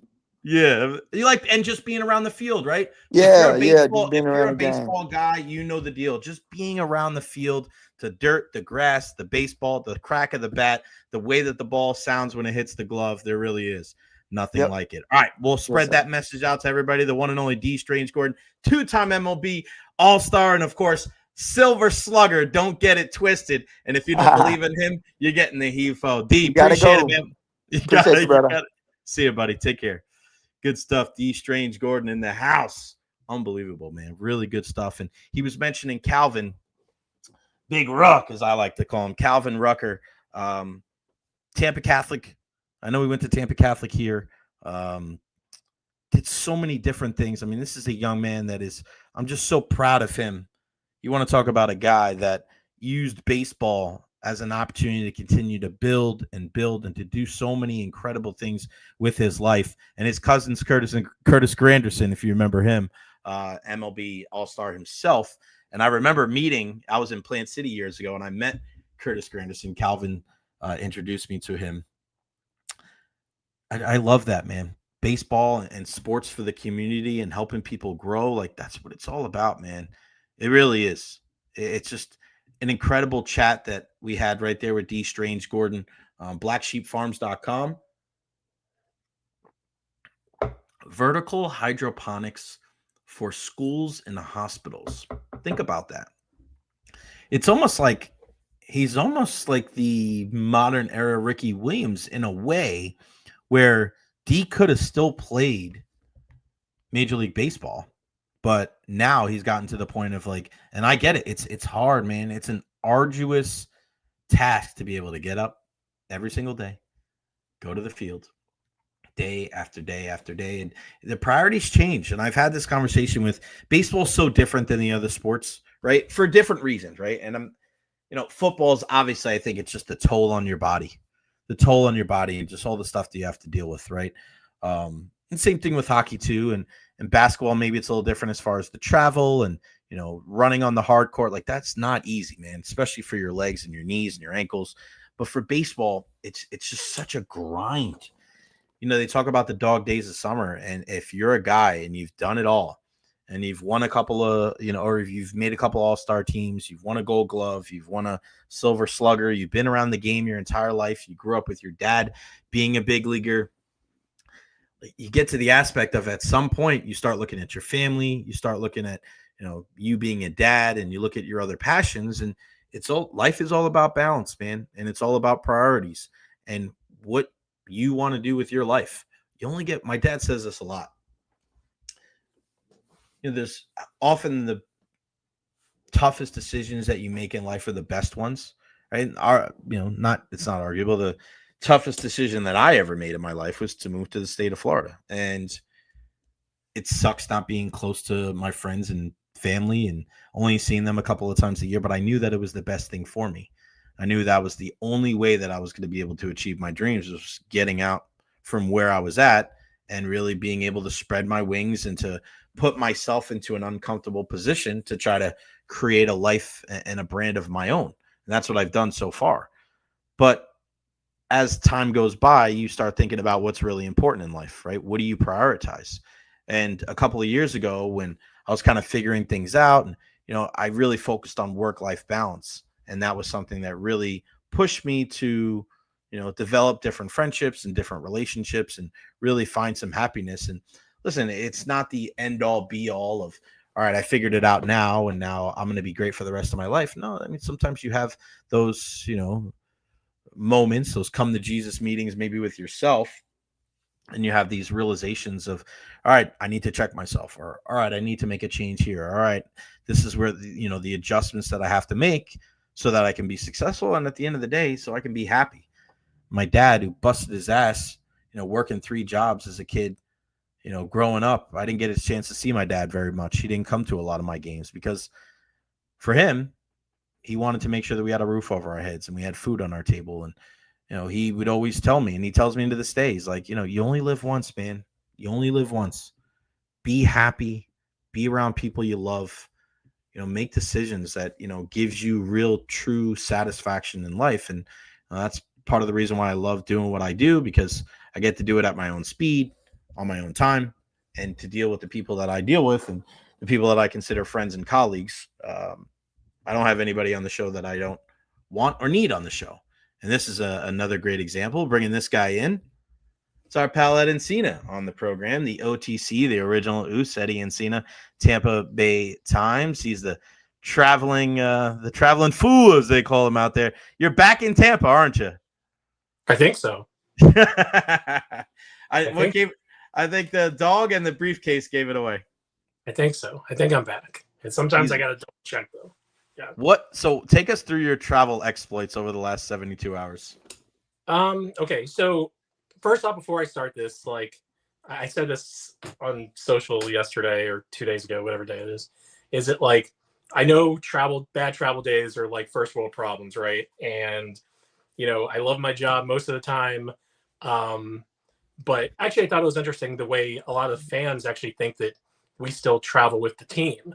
Oh, and that was something that used to happen, but I think during COVID, obviously that had to stop, and then it's never really kind of come back. But, for a long, long time, both newspapers in Tampa would travel with the team, and, we pay our own way, but it was a great way to actually be able to cover games because it is tough. It is tough to travel and try to make it.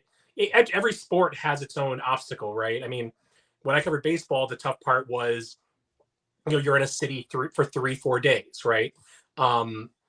But you don't have to be to the ballpark till 2:33, so you can travel, like you have that whole morning to really kind of travel. But if I'm traveling day of game, I've got to be there in time for 11:30 morning skate, and that's honestly where you get your most access. Like when you cover games, the only time you get the access is you had access to Cooper before the game sometimes, but it's post game, and depending on the way a game goes, you're not going to get the guys maybe you want to get to write stories that you're working on ahead of time and stuff like that. So that's why being at the arena for morning skates are so important. So but anyway, to go into my day, basically I looked at the calendar way back in September, August, and I look at like, well, what are the games that I really want to make sure I go to? And this one obviously stuck out for the obvious fact that those are first road games, and obviously a back-to-back division opponent, and another team that's important in Washington. So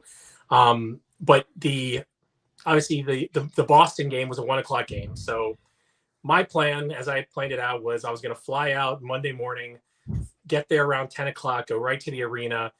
Cooper usually goes around 90 minutes before game time. I'd still be there for that and cover the 1:00 game, cover it, write everything I needed to write, get out of Boston at, I think, 9:00 to get to DC. So I would be able to be there for an optional skate in DC around, 10:30 in DC. So I'd be, everything, all taking the travel, the coverage, everything like that, the access, all that stuff in mind. So everything was going great. I got to the arena in Boston, great, everything like that. It was kind of one of those show up and play kind of things. But, I walk out of the arena in Boston, I find out my flight was canceled to DC. So they had already booked me on something for the following day that wasn't direct anymore. That was going through LaGuardia. And I didn't even know anything about the weather that was going on up north, but there was like a nor'easter and everything got like basically no one was getting out of Boston except for the team on Monday night. So basically, then you go into like, kind of a little bit of survival mode where you're like, all right, I need to find a place to stay tonight, first off. Then I've got to make sure my rooms, change my reservation, my room in DC, make sure that flight's going to get there on time. Look at what LaGuardia is looking like tomorrow. Am I going to be able to get out of LaGuardia? I don't want to get stuck in LaGuardia. And, all of this with the mindset of trying to make sure you get there in time for 7:00, start a game. Mm-hmm. And again, like, this is, so many people deal with this in much different situations and than me, that have to get home with much more urgent and much more difficult situations. But so this is going to take a while, but my flight from Boston to LaGuardia got postponed 90 minutes, which means I was going to make that connection to DC. So then, but they put me on a later flight, which wouldn't get me, they were just going to get me there at like 9 o'clock. So immediately I call it, I try to go. And the thing is that on Delta now, like, they don't want you to talk to a person. They want you to do everything through the app. Right. Oh yeah. And so like, I get this like update at like 9:30. So my only other option of getting to the arena on time is taking a 10:30 flight out of Logan. And this is at 9:30. So I'm literally throwing stuff in my bag, hopping on an Uber. Luckily, I'd chosen a hotel that was close to the airport, so it was pretty close. And I'm flying on one of those smaller jets, which is like the 80-seat jets that you don't need to be on it like 30 minutes before. They're packing bags like 10 minutes before you go. And so I get on that flight. So then I get to LaGuardia, plenty of time, but then the LaGuardia flight is now delayed. So that one's delayed 90 minutes, and it comes back to being on time. And so you can't really do anything. You're just kind of stuck there. And the big part of some of the stuff is that even when you're like, when they say like the delayed times, the delayed departure times, that's when they get out of the gate, right? And in both of these situations, because nothing was going out of Boston or LaGuardia the day before, like, all these planes are on the tarmac waiting. There's one point where, like, I think the flight from Boston, the pilot comes on and it's like, yeah, we're 40th in line for takeoff. So literally, like, both of those flights, you're just sitting there with, 76 of your closest friends. The air's not going all the way for like a good hour and a half, right? So needless to say, so like I finally get to DC around 5:30. Take an Uber to the arena, and I think I walked into the press box, my press box seat, at around 6:13. Just in time, good 17 minutes time to get a coffee and a chocolate bar and watch pregame warmups. So, and so, again, it's not, again, I know these are first world problems, but I thought it was interesting. Like, I kind of did a play-by-play on my Twitter, and it's funny how sometimes the fans, like, they just think you travel with the team, Right. And, we've, ever since COVID, we've been doing it kind of, your own travel agent, your own, everything. So, but the good thing is I was able to cover both of those games, and two for pretty important games, considering how much they had, how they lost the first two at home. But and as you can see, I'm here with a good old Raleigh Bow for as he's taking a nap today before tomorrow. Raleigh in the house. One of these days, we'll perk up. I want to ask you about this before we talk about the Lightning, because I seen this recently, because you covered baseball for so long too. I see things on social media sometimes, and people kind of bitch and moan and complain about the questions that get asked. And I'm not talking more of post-game press conferences. It's more of like post-game scrums when we're that close to players.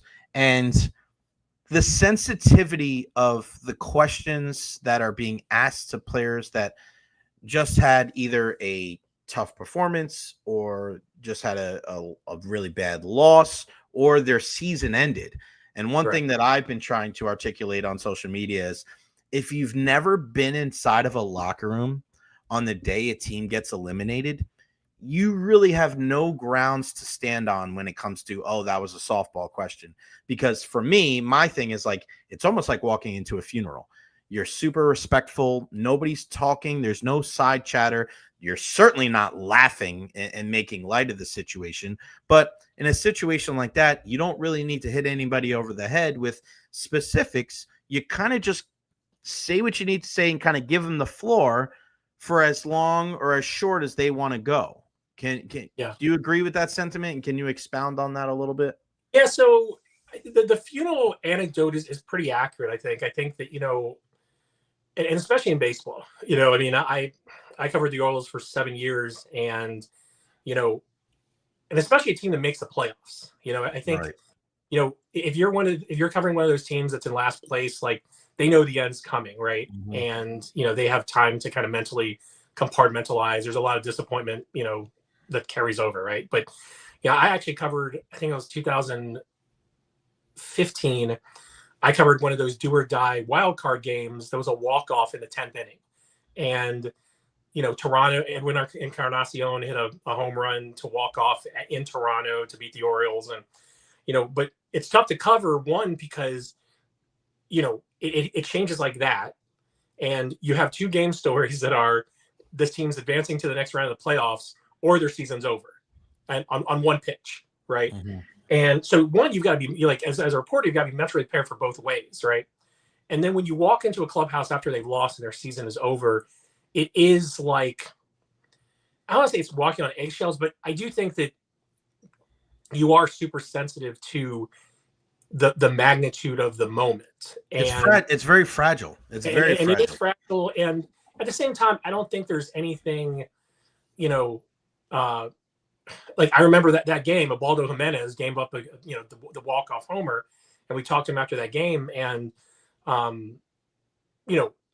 it's, you're not picking everything apart of it, but you're still kind of getting answers as to like what the thought process is and the answers. And some of that stuff more goes to the manager too in a situation like that. Mhm. In that situation, like Buck Showalter had left Zach Britton in the bullpen, and Right. your season's over and everything like that, and he was like the best closer in the league that year. So some of them go to the manager who's better equipped to handle those kind of probably situations and say a ball player who just gave up a game-winning homer. But it is like, what, the way I look at it is that, like, and this, Jay, is at the end of the day, like, listen, like, I know the guys that I cover are much different than me. They're much more athletically gifted. They make a lot more money. They're able to they live under a different spotlight. And but at the same time, they're all humans. And the longer I've done this, the more I've understood the value of the relationships that you have with players and the conversations that you have with them. Like I tell you, when I used to do this, I used to talk to so many guys and just do interviews, right? But I feel like now, as I've gotten older and progressed over the years, it's like I learn more just talking to guys, and whether that's, the other day, like, and I didn't know if he was going to be game for this.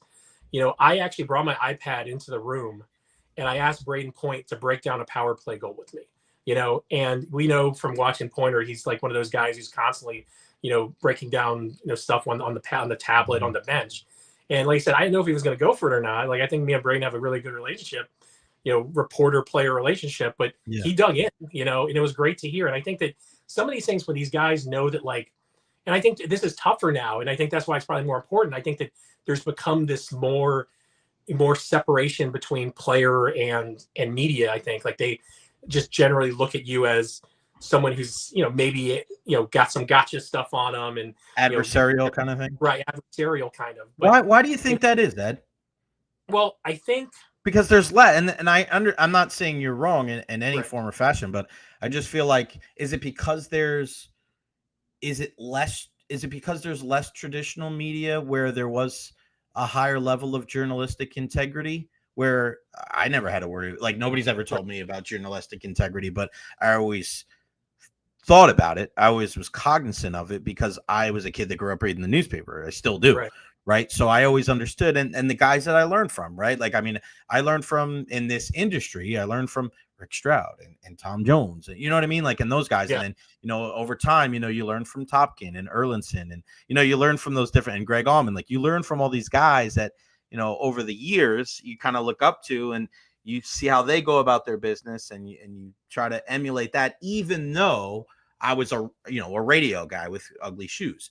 I wasn't a print guy, but I think nowadays when you look at it and you have more podcasters and more guys that are bloggers, and it's not quote unquote, because I think back when you were really, hot and heavy, in Baltimore, like, it was, you got your TV guys, you got a couple radio guys, but there was a lot of newspaper guys, and you kind of knew what the media was like. And now, do you think it's different because there is, or is it because people need to be more opinionated because the hot take era that we're in? What do you think?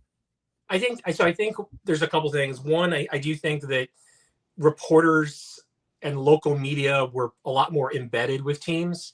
And it's not to say like you were, quote unquote, in bed with them, but you were just like, you just saw, I've always had the opportunity, like the more guys see me in the room, the better my relationship is going to be with them. And obviously you have to work those relationships individually with players, but and coaches and stuff like that. But at the end of the day, one thing I've always learned from some of my mentors was you always need to be there, and whether you write a good story, whether you write a bad story, whatever it is, you have to be there in case they want to talk to you about something.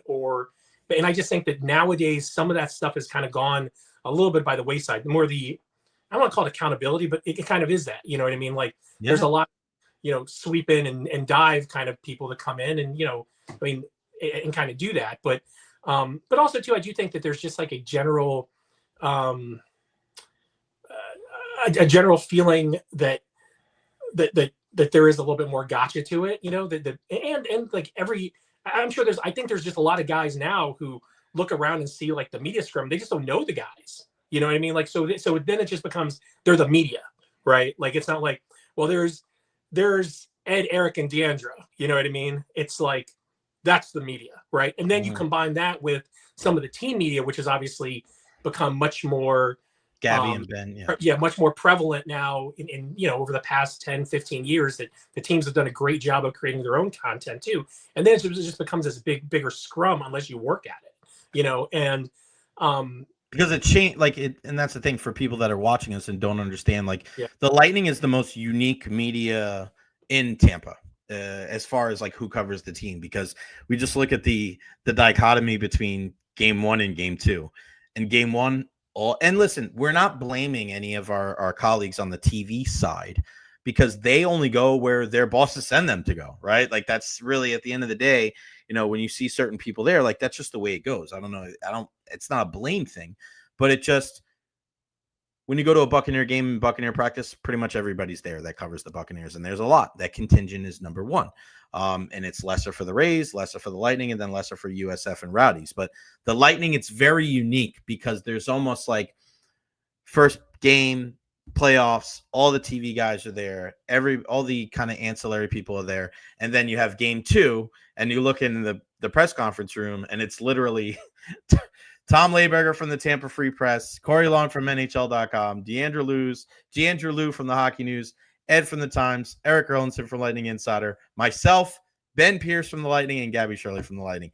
And that's kind of our standard crew that are there pretty much night in, night out. So going into the locker room, like you can have small talk with JJ Moser last year. You can, when he was asking us a bunch of questions about covering teams, and, Eric Chernak, who's probably not going to be super. I think Chernak's maybe one of the best examples, right? Because he's so intimidating looking, but if you've been around, like Cherney will give you the time of day. But I don't know if he'll do that if he doesn't know who you are. Like he sat down with me for like 10 minutes last year for the Ryan McDonough story that I did.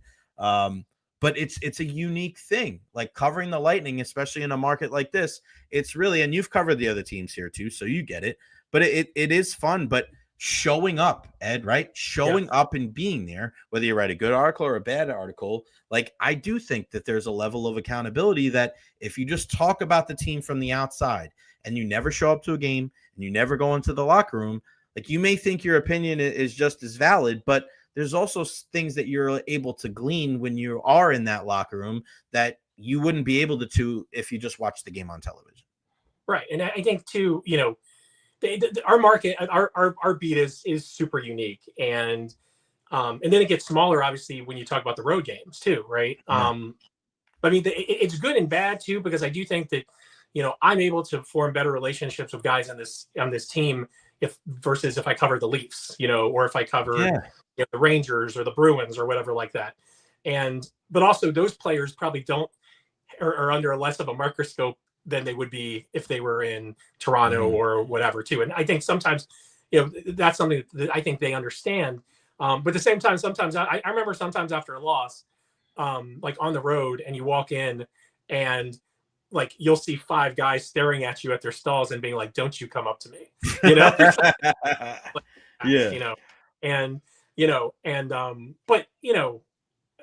it is a unique setup. But I do think it is there is this evolving thing of the way like media has changed, the way local media has changed. But I know you always pub us up every time, but like, I think us at the Times, we are really, for the most part, the only people that really travel with the team on the road, and we don't cover every single game. And I like to be pretty transparent about that when I'm on the road and when I'm not on the road. But that goes a long way into asking some of the questions that the fans want to be asked. If I always go back to a couple years ago. You earned that though, right, Ed? Sorry, I mean you earned that. Yeah, no doubt. But I mean, again, I think that's a big part of it. Is that like you, being there every day. You know what I mean? And I think at the Times we do. You can ask Stroud, you can ask Topkin. I mean, Topkin's a dog, man. Like the way he covers the Rays, like I said, I've been in those seats and I know what that's like. And the way he is resilient at covering that team and just like dogged on covering that team is amazing. And especially on that schedule that baseball has. But the same thing with Stroud. I mean, the NFL's a different schedule, but the profile of the NFL is unlike anything else.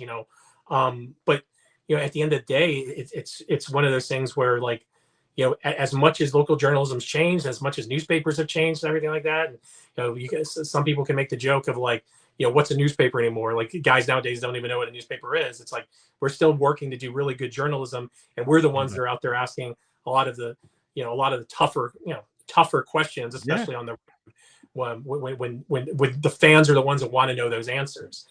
So, but yeah, it's definitely unique.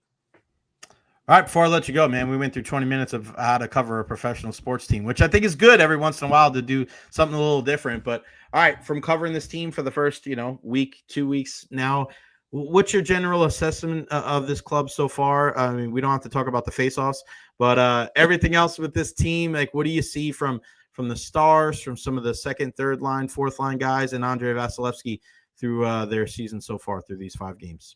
Yeah, well, first off, I think, it's a good sign. The other night was a good sign for Vasilevsky. I think, he played a great game.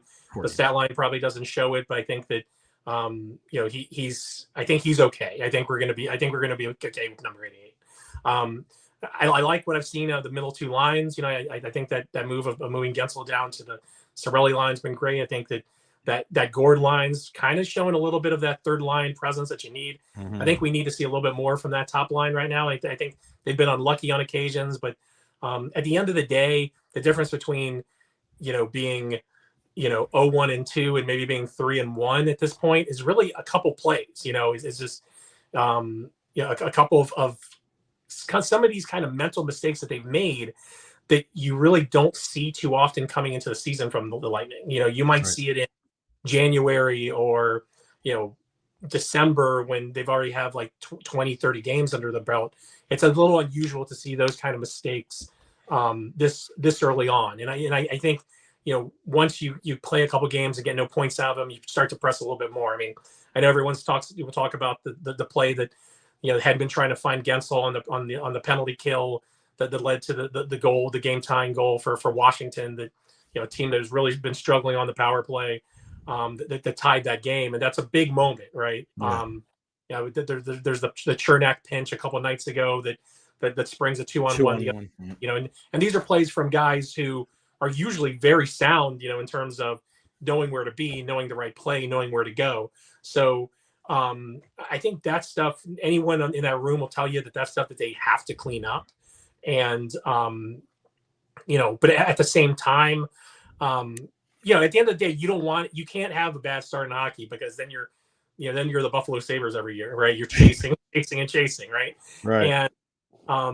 And you can't have that. You can't have that in the Atlantic. You can't have that in the Eastern Conference. You can't have it in the NHL.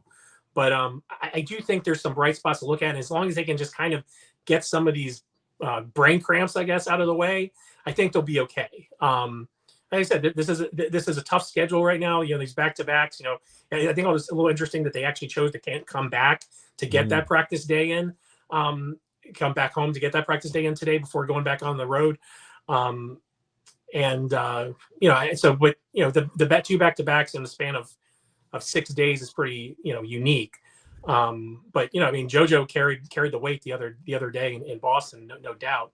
But yeah, I think there's some things, some kinks to work out, I guess. But I'm not too overly concerned. I'm not that the sky is falling. The penalties too. They need to stop the untimely penalties. That's really killing them as well. What do we have up on TampaBay.com, my friend, on the Tampa Bay Times? Make sure you subscribe, everybody out there, to the Tampa Bay Times. This is the perfect time of year, especially with everything with the Bucs, the number one team in the NFL, the USF Bulls in the top 25. Of course, the Rays. There's always news coming out there with our guy Mark Topkin and everything else going on here in the Tampa Bay area, sports and otherwise. So make sure you get a subscription today to the Tampa Bay Times. Give it to a friend for a birthday or you never know, man. You're looking for something unique. It's never a bad thing to keep in touch with everything that's going on in the Tampa Bay area, especially with sports. What do you got out there right now, Ed? Yeah, so obviously we had a couple games that we covered in the road. Obviously, as we talked about, I talked to JJ Mosier, our good friend JJ Moser, today, and got something coming out later this week about just kind of how I think we've seen in the first 2 games that he's played. He obviously had to serve that suspension, and we saw in the preseason too, which is about how he's really kind of started to add some another level of physicality to his game. Right. Not the biggest defenseman, but I think you're seeing a different thing from him right now. I talked to him about it, and he was saying that, we kind of forget about stuff like this. Is, last year was the first time he played in the postseason, and he learned from playing in it that, you need to have, there's a certain physical dynamic of it that you have to have. And he worked on it in the offseason. I think he's coming into this year really poised for it. Like I said, he's not the biggest guy in the world. We see him in the locker room and he looks like just a dude, right? He's not going to, overwhelm you physically or anything like that. But one thing we do know from JJ, from talking to him, is that he's gonna figure out a way. He's so inquisitive and intuitive that he is. He's one of those guys who I always feel that he has so far, like his ceiling is so high because has such a thirst for getting better. He has such a thirst of knowledge, of just knowing things about everything, people, travel, all this stuff that you don't really worry about him. And I think this is an example of it, with what he's kind of worked on to bring that different layer to his game, because we know he can play defense. He's been a heck of a defender from day one when he stepped in here, and a heck of a skater as well. So, and he can pitch in that offense. So adding in that physicality to a game, especially when you're not the biggest guy in the world, I think that's a really good sign for the Lightning, for their decor, especially with the injury to Max Crozier. They're a little thinned up, and going forward with when you're looking at one of kind of your younger defensemen. One of the big reasons they traded for him was, he was a little bit cheaper, a little bit younger than Mikhail Sergachev, and moving forward, and maybe a little bit better defensively too. So, big fan of JJ Moser for sure. Really good dude, and talked to him last year before the end of the regular season, and I said, "Why do you think this team is so good?" And he said, "I just think we're more skilled than everybody else." And I just said to myself, I said, and I wasn't trying to be mean, but I was just like, I wonder if that opinion changes after your first postseason, because a lot of people would have said, be tougher to play against and things. Yep. And his was more about skill. And I said, this sounds like a guy that has him. And not dogging him, because I love the guy. He's great.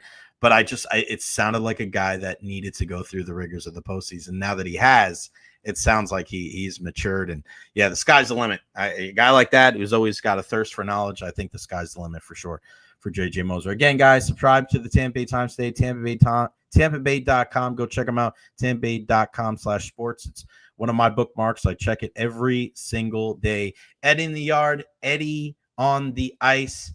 Say his name twice, Eddie, and they'll always be nice. You got rhymes every single day. The original Oos. Oh, before I let you go, so what happens with the Vision now that they kicked out Seth Rollins? Did they bring? Dude, I didn't see it. I still have to go back and see it, because it was. Man. I was going through my travel stuff, So I saw the clips, but I need to catch up. But so they just speared him at the end of the show. Did you see that coming? I heard that Seth was hurt. And when I heard did you see the coast to coast thing that he did when he hit Cody? He did like a headbutt thing, and his shoulder got jacked up. And he said something in the post match thing in Saudi, and in Australia, and he said something about like with one good arm. And I go, hell, what? And then I saw something online saying that he could be hurt. And then as soon as Braun Breaker speared him, I said to myself, Seth's really hurt. because if it was just a minor thing, he would stay around. He jacked up his shoulder pretty bad. So I'm hoping that it's a big turn, big surprise. Like I've seen multiple things where Brock Lesnar comes back. He's a part of it. I saw another thing where they said Chris Jericho comes back and he's a part of this whole thing. I also saw another thing where they start bringing up guys from NXT and have like Carmelo Hayes join the group with Obafemi, and you get Austin Theory, and just have like a new like starting 5 of young guys, like an expanded evolution.